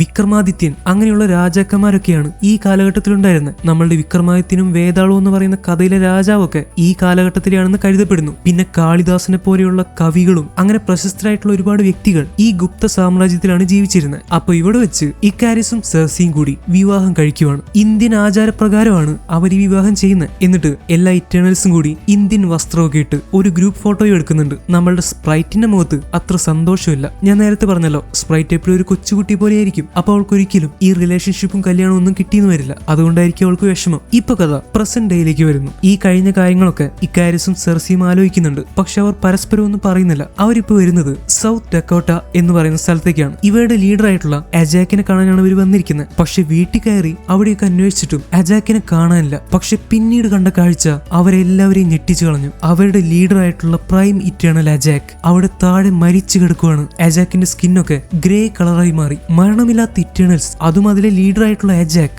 സ്വയം ഹീല് ചെയ്യാൻ കഴിയുന്ന അജാക്ക് എങ്ങനെ മരിച്ചു? സെർസി അവിടെ ഇരുന്ന് കരയാൻ തുടങ്ങി. സ്പ്രൈറ്റിനും കരച്ചിലടക്കാൻ പറ്റിയില്ല. ഇക്കാരിസും ഞെട്ടിപ്പോയി. ലക്ഷണങ്ങൾ കണ്ട് അവൻ ഒരു കാര്യം പറയുന്നുണ്ട്, അജാക്കിനെ കൊന്നത് ഒരു ഡീവിയന്റ് ആണ്. ഇനി എന്താണ് സംഭവിക്കുക അത് നമുക്ക് അടുത്ത പാർട്ടി കാണാം. അപ്പൊ പറഞ്ഞതുപോലെ ബ്രാൻഡിയുടെ കാണാത്തവരാണെങ്കിൽ ഒന്നും നോക്കണ്ട, പോയി ടിക്കറ്റ് എടുത്ത് കണ്ടോ, എന്നിട്ട് ഈ വീഡിയോയുടെ അടി വന്ന് നിങ്ങളുടെ റിവ്യൂ ഇട്ടോ. So once again it's me Amit signing out. I miss you, mate.